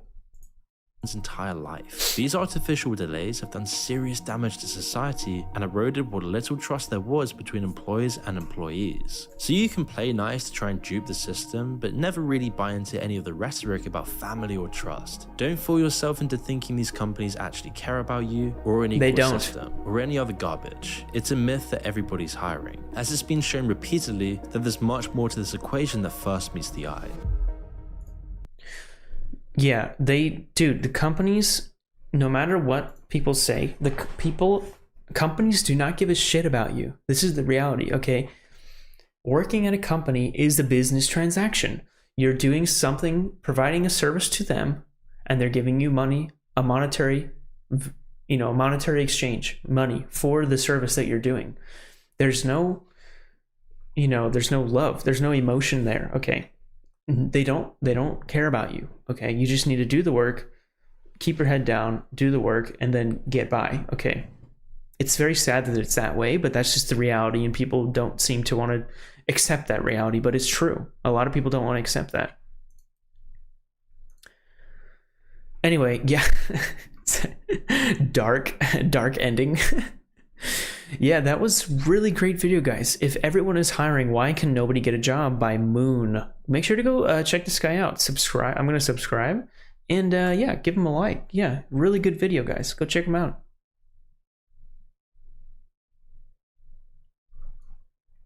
Oh, rat. Yeah.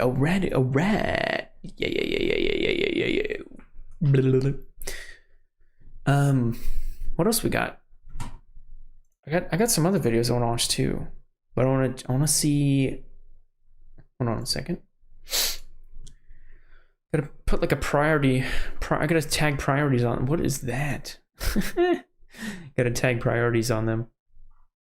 Let's see here. Where's my? Oh, where's my watch later list? Where did it go? Oh, there it is. We'll watch later. Oh, there's the player. I didn't even see that. Okay. So we watched, dating as a Gen Z adult. It's over. Everyone's hiring. Nobody get a job.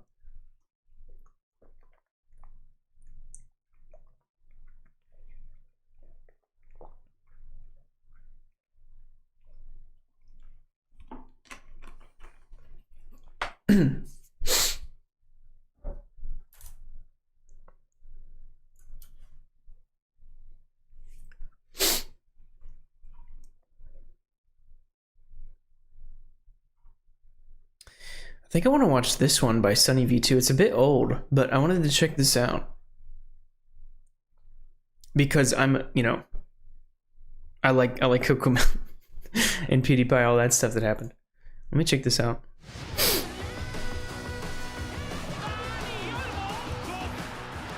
My son is almost... Let me back that up and get some audio, make sure we're good here.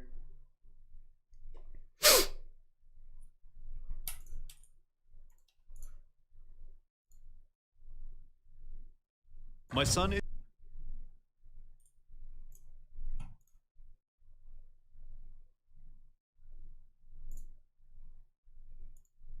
Despite the Life is The heck? Oh, here we go. Oh my god, guys. Okay, Cocomelon, the most evil channel on YouTube by SunnyV2. Dude, I've been wanting to watch this video for a while because I was moving and I didn't have time to stream. So it's a bit old, but I was so like, I was watching PewDiePie so much during the PewDiePie and Cocomelon collab or whatever you want to call it, when he had the intros and outros of Cocomelon. And it's Cocomelon, by the way. It is a kids show, a YouTube kids show, if you didn't know. But apparently something has happened. I don't know what, but Cocomelon, the most evil channel on YouTube, is a video. Now I really want to check this out. So let's go check it out. SunnyV2. My son is almost 2 and I've been letting him watch Cocomelon, but now I had to get him speech therapy so I can get him to talk. What? Speech therapy so you can get him to talk? There are hundreds and hundreds of anecdotes in which parents mention the exact same problem. Wait, let me see. My 2-year-old is speech delayed and addicted to Cocomelon. Switched to Mrs. Rachel 2 days ago, and he's already saying more words than he hasn't. What is wrong with Cocomelon to make them speech delayed? The Cocomelon show is so insanely addictive. It's addicting. It's being compared to nicotine and causing Oh my developmental God. issues amongst the kids who can't stop watching.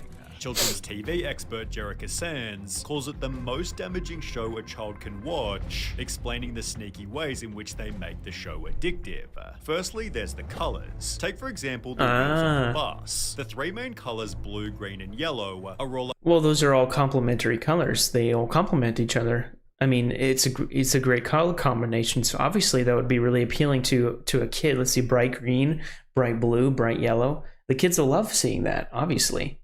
Maximum saturation. Yeah, maximum saturation. Cannot be made any brighter, no matter how hard you try. Extreme saturation is normally used for alerts and notifications, as it's exciting, dynamic, and attracts attention, which is why it's also used in slot machines. Cocomelon puts these colors in perfect contrast, making them appear even more vibrant, which is different to, for example, Bluey, in which the...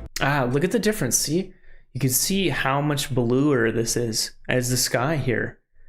Yeah, that's totally right. Like the green, the blue, and the yellow is all really highly contrasted and saturated compared to this show. Colors instead blend together. Yeah. Cocomelon's also different because it's highly repetitive. There's a reason they have 38 videos with over 1 billion views. A child's brain is wired. What? Reason they have 38 videos. 3.2 billion, 3.1 billion, 2.2 billion, 2.1 billion. Oh my god.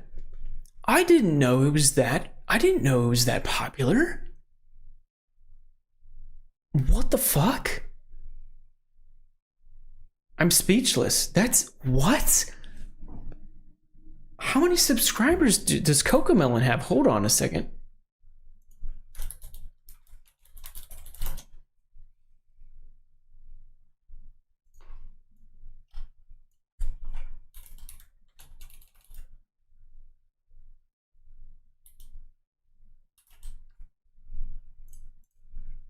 How many subscribers does Cocomelon have? Let me see. 183 million. Jesus Christ. Wow, okay. videos with over 1 billion views. A child's brain is wired to learn through repetition, so it feels right to them to watch the same thing over and over again. Okay, I see why. Uses this in almost every video. For example, in the Yes Yes Playground song, they pick a word to repeat 3 times in every sentence, pairing it with a subtly repeating background lullaby, keeping children hooked. Literally no show or movie puts my son into a deep trance the way CoComelon Oh my god. does. So they're literally just they're hypnotizing and brainwashing the child with putting repetitive words. Dude, that's like, what? That's gotta be like a form of like abuse or something. Although nobody's forcing them to watch it. I mean, dude, okay, so where are the parents? I mean, why are the parents complaining? Okay, the girl at the beginning or whatever say, oh, my 2-year-old is speech delayed. So why the fuck did you not stop your 2-year-old from watching CoComelon? It's obviously the 2-year-old cannot decide for themselves. The parent has to decide. It's completely the parent's fault. There's no debating that. The second it's on the TV, he turns into a toddler zombie who doesn't see or hear anything else that's going on in the room. This is only exacerbated by CoComelon's subtitles, which have also been a heavy point of criticism. The letters are not educational, I can barely read them fast enough. It's simply another interesting element to capture your little one's attention. CoComelon explains in every description, our goal is to help make learning a fun and enjoyable experience for kids, giving you the peace of mind that your children are receiving quality educational content. But people have argued that they're teaching exactly what children shouldn't do. For example, in the No No Bedtime song, the baby refuses to brush his teeth, have a bath, put on pajamas, or get in bed. The education is that he eventually agrees to do so, yet a TikTok user was critical, stating, anytime I'd ask my son to do a simple task, he'd say no, no, no. Oh my god. He's just CoComelon. It had the opposite effect. It was like, oh, he's teaching the kid to say no, no, no, mommy, I'm not gonna do that. Oh my god, this is too good. Sitting there watching CoComelon, which taught him no, no, no, and to say no to me. On the topic of education, Jericho-san stated, these people don't give a shit about our children. They care about money. That's it. Your child's cognitive development Obviously. in direct exchange for their wealth. It's dude, guys, let's be real here. It's a fucking YouTube channel. Obviously, they want money. They don't care about the kids' education. They care about the money. There's pretty good evidence supporting this. A New York Times journalist visited CoComelon's studio, discovering their #1 focus is keeping children hooked. CoComelon's data and analytics team sifts constantly through YouTube numbers to determine exactly what resonates. Should a girl wear black jeans or blue jeans? Should the music be louder or softer? Should the bus be yellow or red?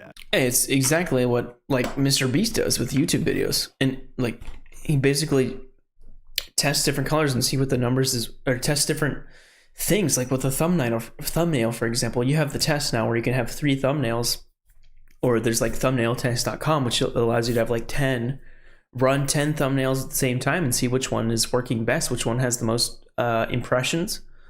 And Mr. Beast does this all the time. So CoComelon is just essentially doing the same thing, but with kids. Yellow is the answer, as they use a darker method to ensure that they're correct. CoComelon has a dedicated Distractotron room, in which once a month children are brought here one at a time and shown a handful of episodes to figure out exactly which parts of the shows are engaging and which are tuned out. Wait, so you're telling me that how do the parents allow this? They literally take a bunch of kids, throw them into a room, and force them to watch a bunch of videos once a month to figure out which parts are the best and most engaging, and then they just edit the non-engaging ones out. They're literally using kids. What? How are the parents okay with this? Like, what? Next to the TV playing Cocomelon, there's a second screen which plays a continuous loop of banal real-world scenes. Oh a guy my pouring God. a cup of coffee, someone getting a haircut, each lasting about 20 seconds. You know what this reminds me of is like when you're scrolling through TikTok or Reels, Instagram Reels or YouTube Shorts, and you always see like there's a short, like an edit of a short where a guy, like a YouTube snippet or whatever, he's on like the top, right? And then on the bottom is some gameplay of GTA, a car going down a ramp, and it's just what? Or like Subway Surfers or Temple Run or something going. It always has to. People have like the attention of an ant. It's ridiculous. Everybody has TikTok rot brain now, and Cocomelon is doing the same thing right here. It's crazy, dude. It's crazy that we live in a world now where like people cannot stick on a video for more than 3 seconds without there being something else along with it to keep their attention. It's crazy.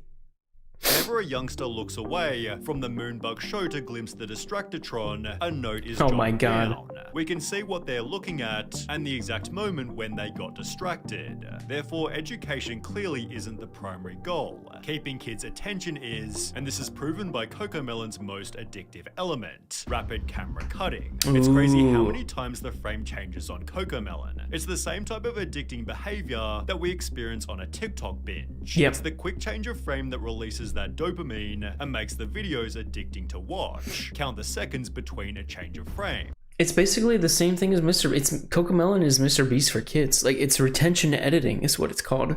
If you guys didn't know, it's retention editing. Basically, it's to keep the attention of the user at all times by making so many cuts. It's called retention editing.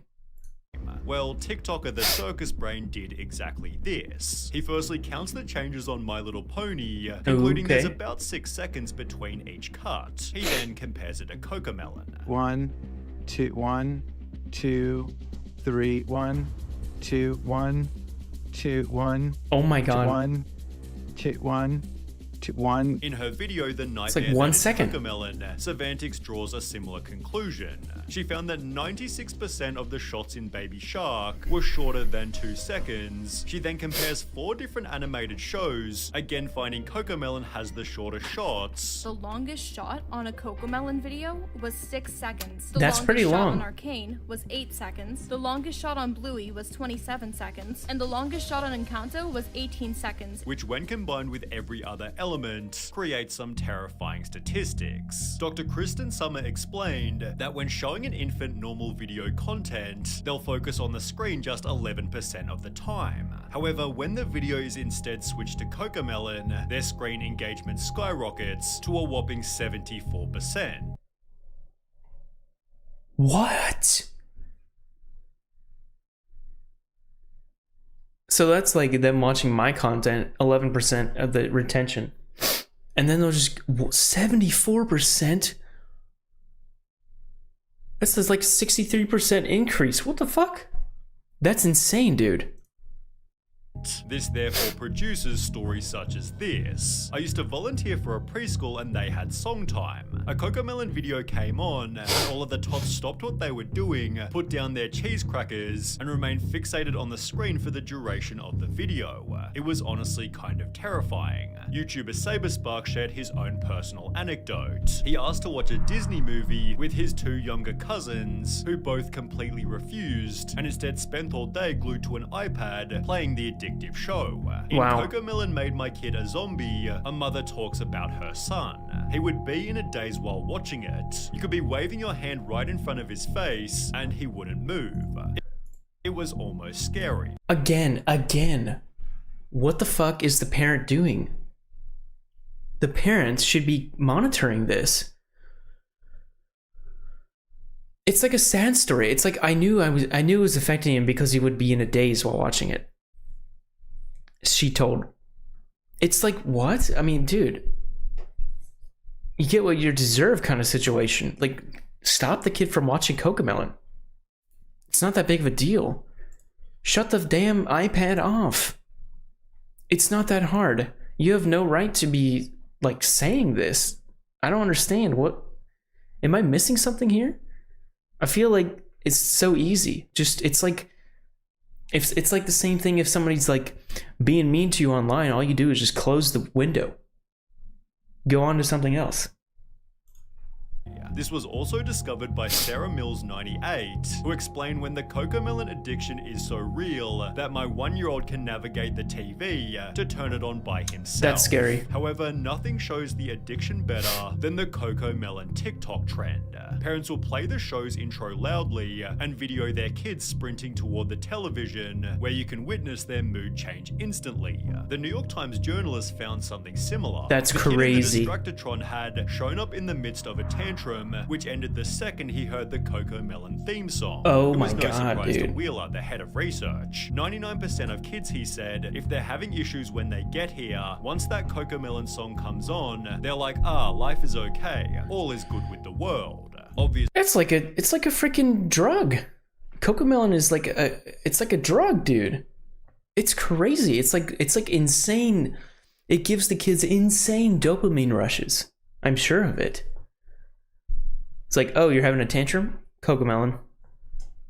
Oh, you don't want to go to bed? Cocomelon. You can go to bed after you watch Cocomelon. Or you can watch Cocomelon if you go to bed right after. there's a reason for this. Cocomelon is so hyper-stimulating that it actually acts as a drug. Exactly, that's what I just said. What happens when you take the drug away? Young children experiencing symptoms Withdrawal of addiction symptoms. and withdrawal, obviously leaving them completely dysregulated. TikTok Jesus. user Beepoff1 filmed what happens when you take the show away, Cocomelon, explaining he'll be Cocomelon is crack for kids. He will be inconsolable for at least 15 minutes. Are you kidding me? inconsolable for at least 10 to 15 mins after, adding in the description, Cocomelon Meltdown is legit. Jesus. Once you have a taste of the cocoa, it's hard to break the addiction, which this Reddit user had experienced even worse. My husband and I have been worried about our child. I can slowly see how she'd throw violent tantrums at home and in church whenever she'd get bored and would want to watch the show. Her behavior changes the moment she watches the show, and she will not even eat her meals if she wouldn't watch it. After these tantrums end, kids can experience a general discomfort in the speed of everyday life. The more they watch the show, the more their brain begins to expect this intense level of stimulation. I see. Basically, Cocomelon overstimulates their brains so much that everything else just seems slow and boring in comparison. However, Well, it's like watching. It's like suddenly stop watching a TikTok. It's like you're scrolling. It's so fast. You're just going to the videos, and then you stop, and you're just there with your own thoughts. Obviously, the world's gonna feel like it just stopped. It's like the same thing as just stopping a video game, or stop watching YouTube Shorts or something. the potential consequences get much worse than this. Skip the video. Skip. If you want to rest it from facing the truth. Hi. As mentioned at the start, it was the cause of a child's speaking problems, with a notable reply reading, "Same thing happened with my daughter too. She's 4 but can't speak properly. She knows the words, but she does not like to frame the sentence or speech. She has been watching these Cocomelons or such other stuffs for 2 or 3 years. Hope we're not too late." Over on Reddit, a speech-language pathologist explained, "Screen time in general is linked with speech delays for a variety of reasons, but Cocomelon is excessively bad. Firstly, unlike other TV shows or movies, it doesn't have a story. It's just very short clips with poorly written songs. The kids aren't able to follow the plot, learn vocabulary, and see the resolution of a conflict, supported by infant specialist Meg Fora." There's nothing they can learn. It's like the kid is just watching a GTA gameplay of a car going down a ramp. There's nothing to learn. There's no educational value there.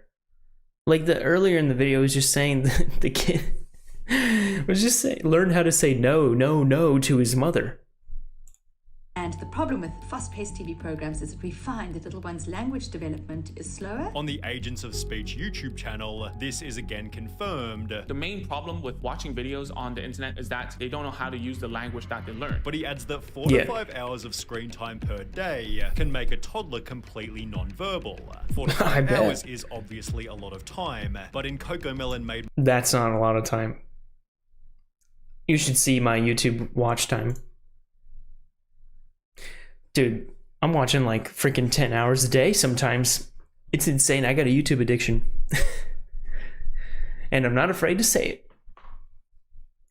My kid. Also, when I was a kid, this didn't exist, right? We didn't even have the iPhone. We didn't what was it? Yeah, no, I didn't have social media either. That wasn't a thing.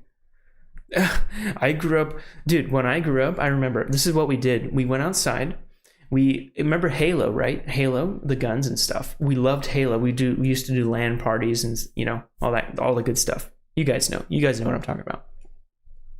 So we'd go outside with hangers, you know, like coat hangers, and like turn them upside down so they look like guns, right? And then we go play like Halo outside, and then we ride on our Razer scooters and stuff. It was great. Zombie. And now they don't have this anymore.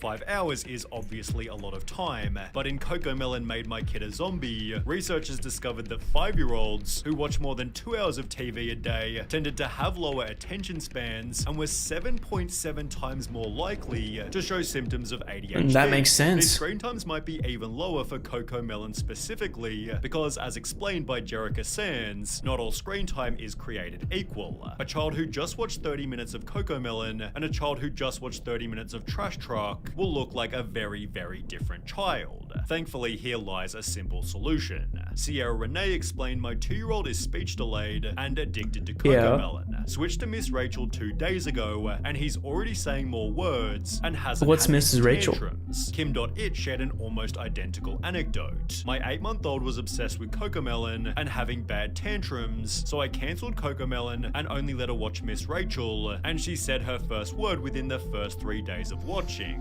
Clearly, parents are able to simply change the channel, but not before leaving Cocomelon a massive amount of dislikes. Oh my god, 4.3 million. That's almost 50% dislike. 3.2 million. That's insane, guys. Oh my god. Jesus Christ. Like, let me go. They've therefore earned the title the absurdly popular kids show parents hate, and Cocomelon has actually responded to the criticism that explain our shows are not intended to replace outdoor playtime or playdates. They have a place in children's entertainment time, and as with food, exercise, etc., it comes down to each parent to find the right and appropriate balance for their children. It's the parents' fault, guys. It's always the parents' fault. The parents are fucking idiots. They don't know how to raise their child, okay? They let the internet raise their child for them. They let TikTok raise the child. They let YouTube, TikTok, and Instagram raise their child for them because they're too lazy to do it themselves. It's ridiculous, man. Our responsibility is ensuring that the quality of the content that we produce is high and beneficial for the development of a child's cognitive and soft skills. It is worth adding that our social media communities are filled with stories of parents who experience firsthand how Moonbug content helps their children. Cocomelon does have a crazy amount of supporters, but it's obvious that some of them are simply ignoring the downsides. My baby learned the alphabet and numbers from Cocomelon. She may not speak a complete sentence, but she expresses her wants through phrases. But is it Cocomelon's responsibility to ensure that babies are talking? Well, no. People love blaming cartoons. No, it's not. It's, in the end, although Cocomelon is ridiculously stupid, it's not their responsibility. They're in it for the money. They don't care about the educational benefit, if there is any. The responsibility falls solely on the parents, okay? You cannot blame Cocomelon for this. You got to blame the parents. Okay, it's actually, you want to blame the cartoons and the games like they're saying, but no, it's the parents' fault. In games for raising children, and not the shitty parents that don't step in to stop them from watching so much. Sorry to pause again, but it's the same thing with video games, right? Like, you got to stop your kid from playing too many video games or whatever. It's up to the parent if you want. It's like, oh, my kid plays too many video games. Oh, I think my kid's becoming violent because of the video games. Fucking stop your kid from playing the video games. It's that simple. It's that simple. Cocomelon is actually a really sad symbol of parents giving their children tablets instead of actually parenting and interacting with them. Ultimately, parents are the people who choose how much their child consumes. Parents don't parent anymore, basically, is the summary of this video. It's ridiculous, man. Wow, what a great video. Again, I'm already subscribed. Go like the video. Go subscribe to Sunny V2. That was Cocomelon, the most evil channel on YouTube. Man, what a banger video, guys. Yeah, that's crazy, man. Don't let your kids watch Cocomelon. That's the moral of the story. Don't let your kids watch Cocomelon. And yeah, make sure to actually raise your kids and not have, you know, the internet raise them for you. That was great.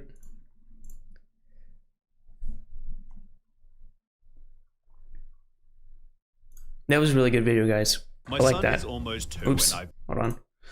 Where's my watch later? Wait, I gotta organize. I already watched this, so I need to remove it from the playlist. Remove this. Remove this. Yes. Okay. Oh yeah, dude, the new update, pink sauce. What do you guys think, man? Pink sauce or this? Nobody likes kick streamers. Yeah, this one looks really good too.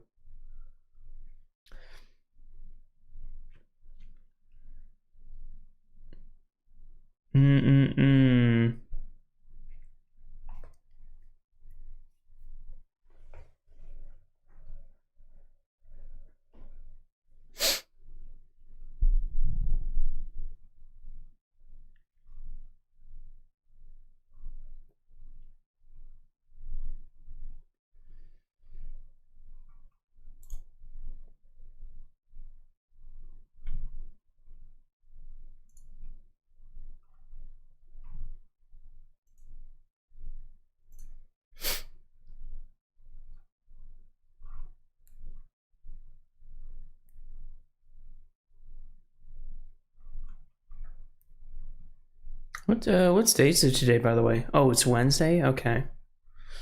Hold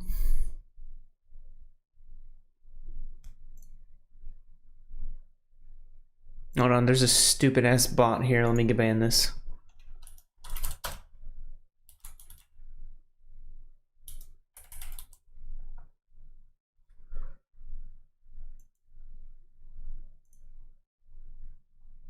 Oops.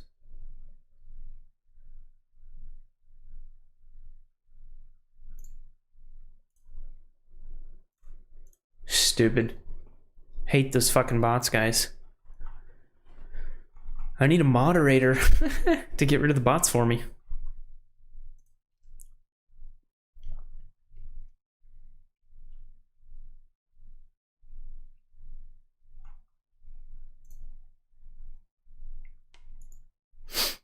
So that there was just Amazon プライム感謝祭とびっきりのありがとうを今年も日用品家電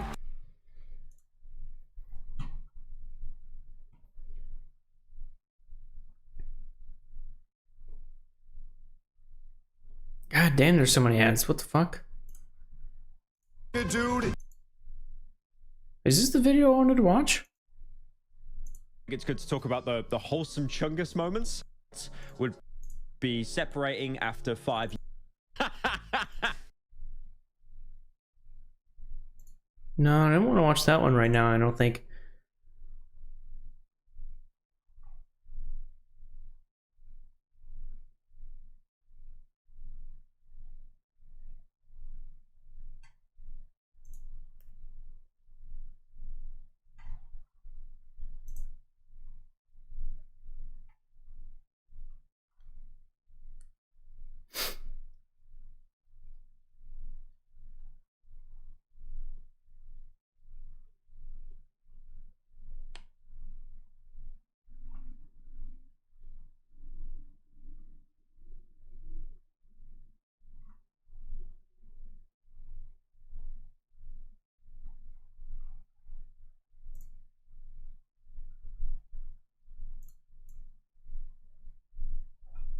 Hold on, guys. I just want to look at something really quick.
right.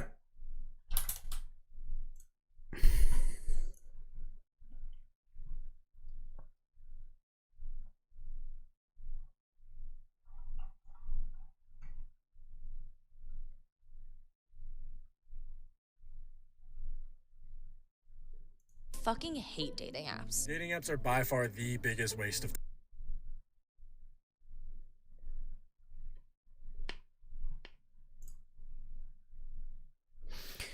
Okay, I think I want to watch this one. It's another Sunny V2 video, but yeah, I wanted to see this because it's about the pink sauce lady. Let's check it out. The pink sauce ain't made one sale. Oh, Jesus, hold on. Just let me catch up, bro.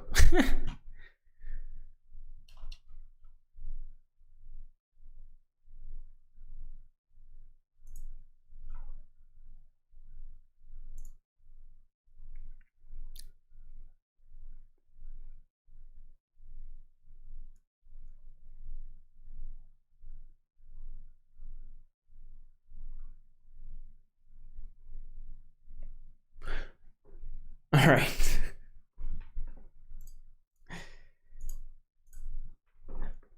New update, pink sauce just officially failed, guys. Oh my god, here we go. It's by Sunny V2. Amazing, always. Do you guys remember pink sauce? It was that crazy thing that was like selling like really crazy, and I think she actually went on Dr. Phil or somebody, and it was a big failure apparently. But let's check it out. Yep. The pink sauce ain't made one sale this month. Not one single sale. Chevrolet's pink sauce has officially failed. In a series of update videos, she reveals her pitiful sales figures. They gonna send me a check for What is this? What is that? Jewelry? They gonna send me a check? Dude, what is that? She's clueless about the product. I don't know what's going on with the pink sauce. I don't know where the pink sauce at. Whilst being in denial, thinking it'll make a comeback. The pink sauce will soon be a globally distributed product. I don't know how it's gonna happen. The fact that she experienced any success now seems like a miracle, as by Chef P's second video, she was already facing problems. In its very first showcase, the sauce had a vibrant appearance, but in the TikTok that followed, the pink was slightly different. The color has changed so much. 2 days later, it was back to a darker pink, but 5 days after this, it was lighter than ever before, creating instant suspicion amongst potential customers. Why does it keep Yeah, but if it's changing color, it could be like the editing, right? I mean, it could be like the different, like if you adjust the contrast in saturation, obviously it would look different in post-processing. changing colors, or is that every just video, something wrong? whilst the sauce's consistency was also inconsistent. Oh. In some videos it was thick, sticking to the food like glue, whilst in others it was watery, dripping off any food it was put on. The fact that the consistency has changed so much really concerns me, although as shown in the very same comment, people were also incredibly curious. Why was it pink? How did she make it? Most importantly, what did the pink sauce taste like? Didn't it have like crazy ingredients? Like didn't it have something like that was like plastic or some kind of crazy shit? I mean, to make it that pink, it must have something crazy in it, right guys? Friends all seem to love it. This is definitely a 10 out of 10. But she didn't describe the flavor, building irresistible intrigue. Honestly, it has its own taste. If you want to taste it, buy it. It goes on sale tonight. People had gotten to the point of demanding she sell the product publicly, as Chef P had held off for ages to ensure the sauce was perfect. We are doing quality testing to ensure that we get the best quality out to you guys to have minimum to no complaints. In a different TikTok, she included an inspirational soundbite stating, "The biggest thing you have to worry about is making sure your quality stays up, creating expectations that the sauce would be incredible." But as she announced her first drop of 100 limited bottles, the top comment hinted at the sauce's next problem. Uh-oh. Yeah, dude, that thing is definitely not passing the US Food and Drug Administration. No way. That thing's got a bunch of chemicals and crap in it, probably. And yeah, didn't in the end, didn't it taste like barbecue sauce, or it tasted like ranch, or it tasted like something that was already made? Like, it wasn't very different from ranch, if I'm remembering correctly. It's been a while since we had a pink sauce video. But yeah, I'm pretty sure it tasted like ranch. There was not much of a difference except for the color. So it was like basically a copy, right, guys? Yeah, that's what I thought. Approved by US Food and Drug Administration? Well, to put it simply, no. In fact, Chef P didn't even understand what it was. What do you mean FDA approved? I don't sell medical product. The pink.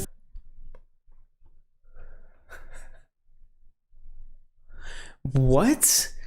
Are you've got to be fucking kidding me. I didn't, dude, that's really bad.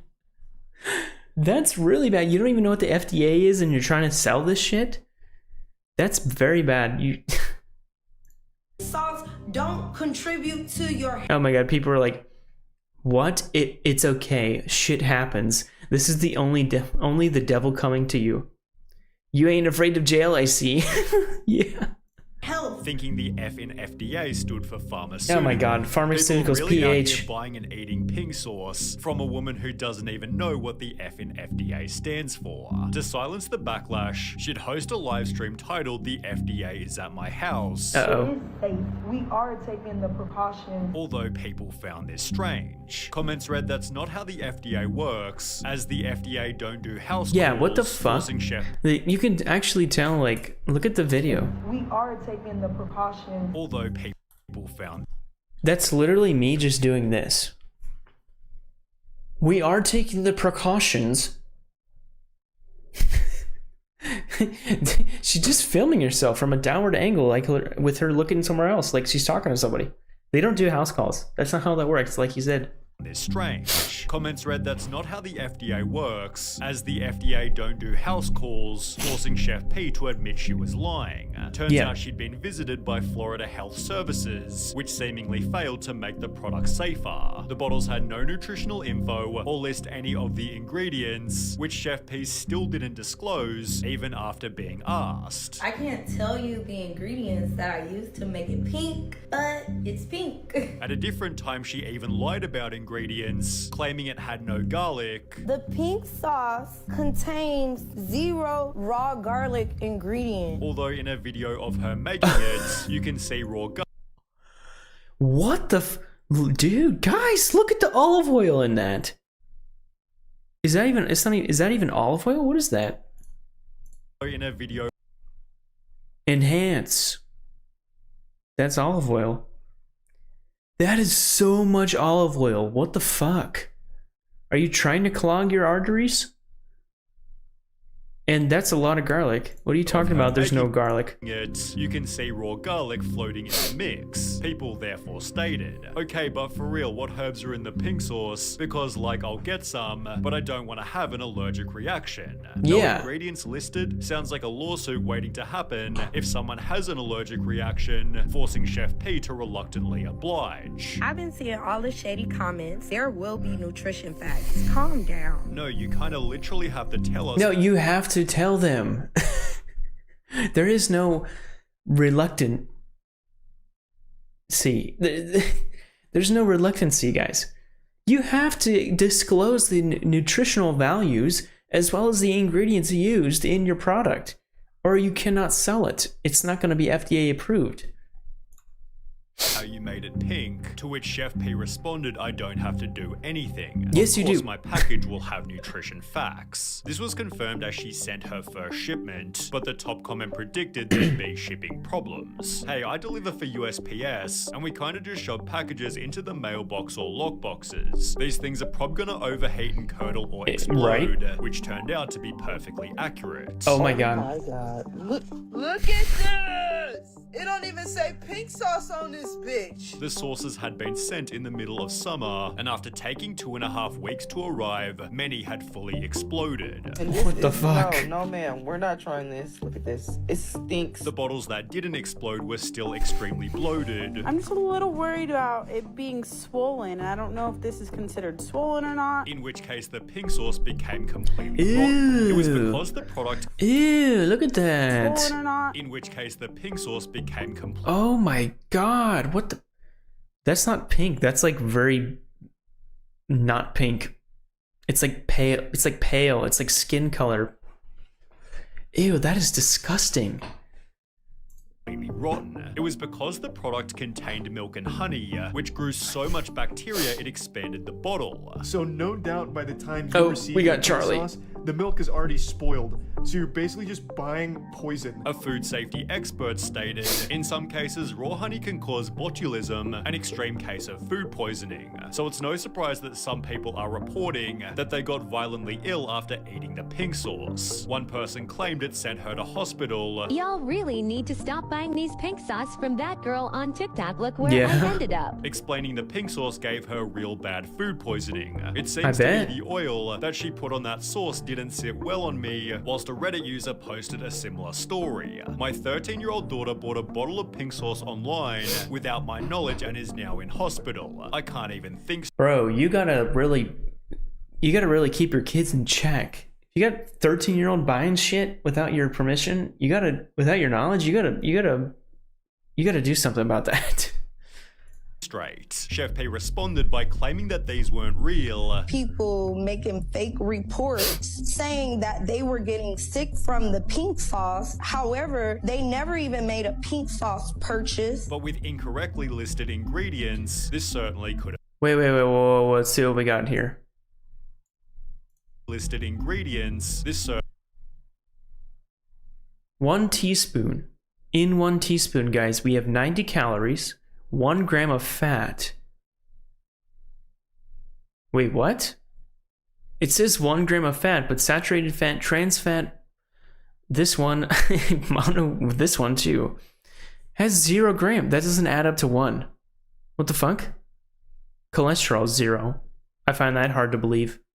Sodium 60 milligrams. That seems pretty low for a sauce. Total carbohydrates 3 grams. Dietary fiber. Sugars 11 grams of sugar in 1 teaspoon or tablespoon. Protein. Okay. certainly could have happened. For example, the bottle's label misspelled vinegar as vinegar, which could. Oh my god. Yeah, I guess I don't think Sunny even saw the fat thing, but yeah, ingredients we got water, sunflower seed oil, raw honey, distilled vinegar. Yeah, not vinegar. Garlic, pitaya. What is pitaya? Pink Himalayan sea salt, less than 2% of dried spices, lemon juice, milk, citric acid. Contains sunflower seed oil, milk. May contain soy and eggs. Flavor crazy ink. Okay. Well, yeah, it's spelled incorrectly, so this is very unprofessional. Could have just as easily been a misspelling of ginger. Another person noticed her using a white mayo-like substance, which also wasn't listed. She is using something that's not here to give it that particular color and consistency. But the problems with the label only kept on going. There is nothing in the label about refrigeration, nor is there an expiration date on the label. In addition to no expiry or refrigeration warning, the bottle incorrectly stated it had 444 servings, which at 14.4 grams per serving meant the bottle should have weighed 6.4 kilos or 14 pounds. To add a cherry on top of the cake, the label didn't fit the bottle, but surely Chef P was on standby to fix potential problems. Well, yeah, instead, surely. She was partying on a boat, blaming the customer. Oh my god, dude. Well, instead she was I'm from Miami, baby. Dude, she's just chilling, bro. She's doing this. She's having this party at the expense of people buying the pink sauce and getting food poisoning from it. Literally buying poison. Partying on a boat, blaming the customers for the product's shortcomings. You guys are judging a prototype. A prototype is when a product is not an official product. However, a lawyer named allegedly Stephanie explained this wasn't even legal. You cannot have a prototype of food, ma'am. When it is food, it has to be perfect. As in, at least edible, at least not making people sick. Leading Chef P to apologize. My apologies. I'm only human. I'm not perfect. And remove the sauce from sale until she could fix its problems. In the meantime, Refunds? people began to joke. It's all fun and games till you see her pink sauce in the store, although nobody expected this would actually happen until it was announced you could buy the sauce in Walmart. Oh my god. Chef P stated, "I'm ready for chapter 2, having..." How did she get this deal with Walmart, guys? Like, what? With all the problems, you would think that Walmart would be smarter than this and not do a deal with her. Or I don't know how they do. I don't know how they get stuff in Walmart. Mr. Beast has done it with Feastables and stuff. How does one get a product in a Walmart shelf? I mean, there has to be some kind of contract, right? How did she even pass this contract? Partnered with a company called Dave's Gourmet, who used their expertise to ensure the product wouldn't explode. Thank you so much, Dave's Gourmet. I'm so excited about the growth and scaling of the sauce. With articles such as how the pink sauce chef survived her downfall, and comments like, "Oh, I'm so happy for her. They were bashing her so much, it seems Chef P had fixed her reputation." She reassured the audience, "We will not let you down." And with the sauce in over 4,000 stores, Rolling Stone literally wrote, "It's hard to see what would stop her at this point. The taste of that victory must be sweet." Although No only pun 16 intended. days later, people already found the bottles being taken off shelves. Uh-oh.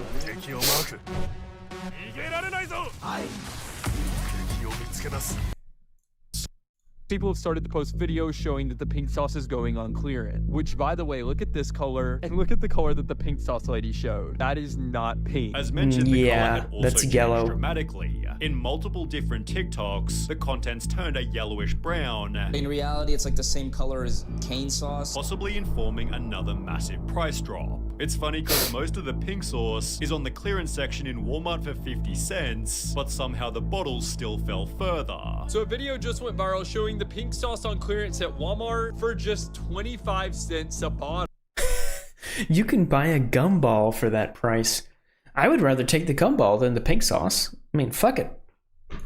Chef P's comments filled with people calling her a failure, yet she'd respond by stating, "When they say you fell off, but pink sauce just sold 200,000 bottles." People therefore thought she was doing extremely well, although it turns out the opposite was true. I almost got evicted from my home. I had to go get $20 from my mama. Pink sauce creator claims she's broke due to a faulty deal. "I don't even have enough money to buy my kids food." The article explained Chef P had opened a GoFundMe trying to raise $100,000 as, "Right now I don't even have enough money to buy my kids food on my own. My mum is on disability and has been giving us $20 just to get by on a daily basis." This was confirmed by a video showing her eviction notice, claiming Dave's Gourmet had stolen her recipe and ruined the product by changing its color. Dave's Gourmet should know why the sauce turned yellow when it hit the shelves. She further added, "They lied to me.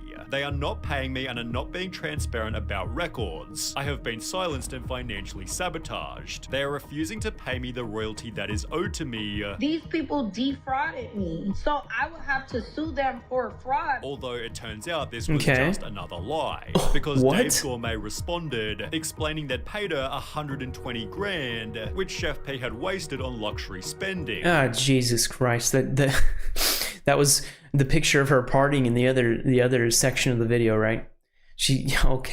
I understand now. We understand why she was able to do that. It's because she took 120,000 smackaroonies from this company, and just look at this. What is she eating? That further explained that she'd requested over $10,000 in marketing expenses Damn. to throw herself a birthday party to maybe be featured on TikTok. She also requested that they pay for her dress $800 and shoes $600 plus. What the? Are you telling me a full outfit is gonna cost you $1,400? Bro, just get the value pack at Walmart. White shirts. Get the value pack at Walmart for $10. Get like 50 of them.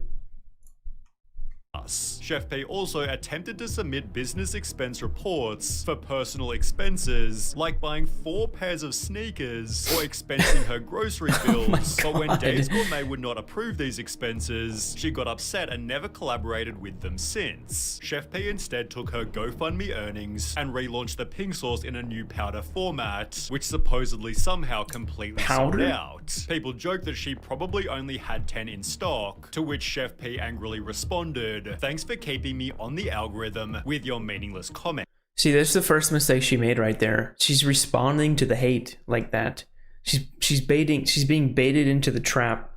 You can't respond, man. You just got to keep going. If she did only have 10 in stock, August the Duck bought 40%. There are 4 total sauces, 2 blue sauces, 2 pink sauces, exposing the product as extremely expensive. Each one of these packets, 1 single serving, $20 a piece. I spent $80 fucking on what you're looking at right here. He then had to spend a further $70. We need 4 different ingredients to make this sauce. About $150 is how much I've spent for what he discovered was a terrible flavor. I'm sorry, Chef Pie, but no, they're both definitely gross. It does not taste like ranch. Jesus. It tastes far worse than ranch. Likely contributing to Chef P's current position, literally 0 sales, as was shown in the opening clip. The pink sauce ain't made 1 sale this month, not 1 single sale. And as of just the previous week, the pink sauce website is now fully deleted. On top of this, Chef P's company Flavor Crazy was previously listed as active, but after recently checking the very same page, it now rather says inactive. She'd post on her Instagram, "Normalize being out of the loop. Like, what is even going on, LOL?" Likely because she doesn't even know where to buy the original pink sauce. I haven't seen nothing at no Walmart or no other store. It's not in Walmart. Business. It's my product and I don't even know where it's at. And only that she's receiving basically 0 royalties. They gonna send me a check for $121. Lord Jesus, take the wheel. $121 is too generous. Yeah, right. But Chef P's still convinced she has $1 billion business, which is a pretty crazy value for a product that's only sold second. Wait, what? $1 is too generous, but Chef P's still convinced she has $1 billion business. I didn't even catch that. She thinks she has $1 billion business? She's out of her fucking mind. Which is a pretty crazy value for a product that's only sold secondhand on eBay. Wow. Guys. Dude. What do you guys think of that? That was insane, man. The pink sauce video. Dude, I haven't seen like a thing about the pink sauce since like Moist Critical did a bit on it. Or I think she was on Dr. Phil as well, if I'm not mistaken.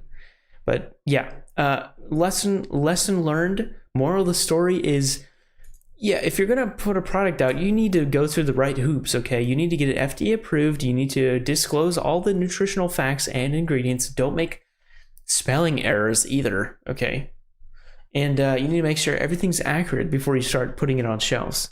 And I don't know who the fuck at Walmart thought that was a good idea to put pink sauce on their shelves, but that was a very bad idea. They should not have done that. Anyway, guys, great video from Sunny V2 again. Thank you guys for watching. Yeah, make sure to go subscribe to Sunny V2. I'm already subscribed. Give him a like. That was a great video. He always makes banger videos. Go show him some support. Yeah, new update, pink sauce just officially failed by Sunny V2. Crazy video, guys.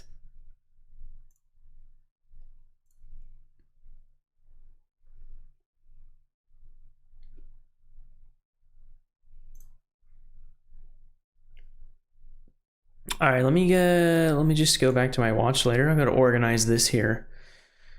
All right, so we watched this video, so we need to delete that, right? Oh, I didn't even notice the time, dude. I gotta. Oh my god, guys, sorry, I gotta work tomorrow. I forgot. I gotta go to bed. But yeah, I gotta cut the stream. It's a bit short stream today, but I want to thank you guys for joining again. It's been a long time since I've streamed. Thank you guys so much for joining. I appreciate it. You guys are the best. And yeah, I'll see you next time. Peace.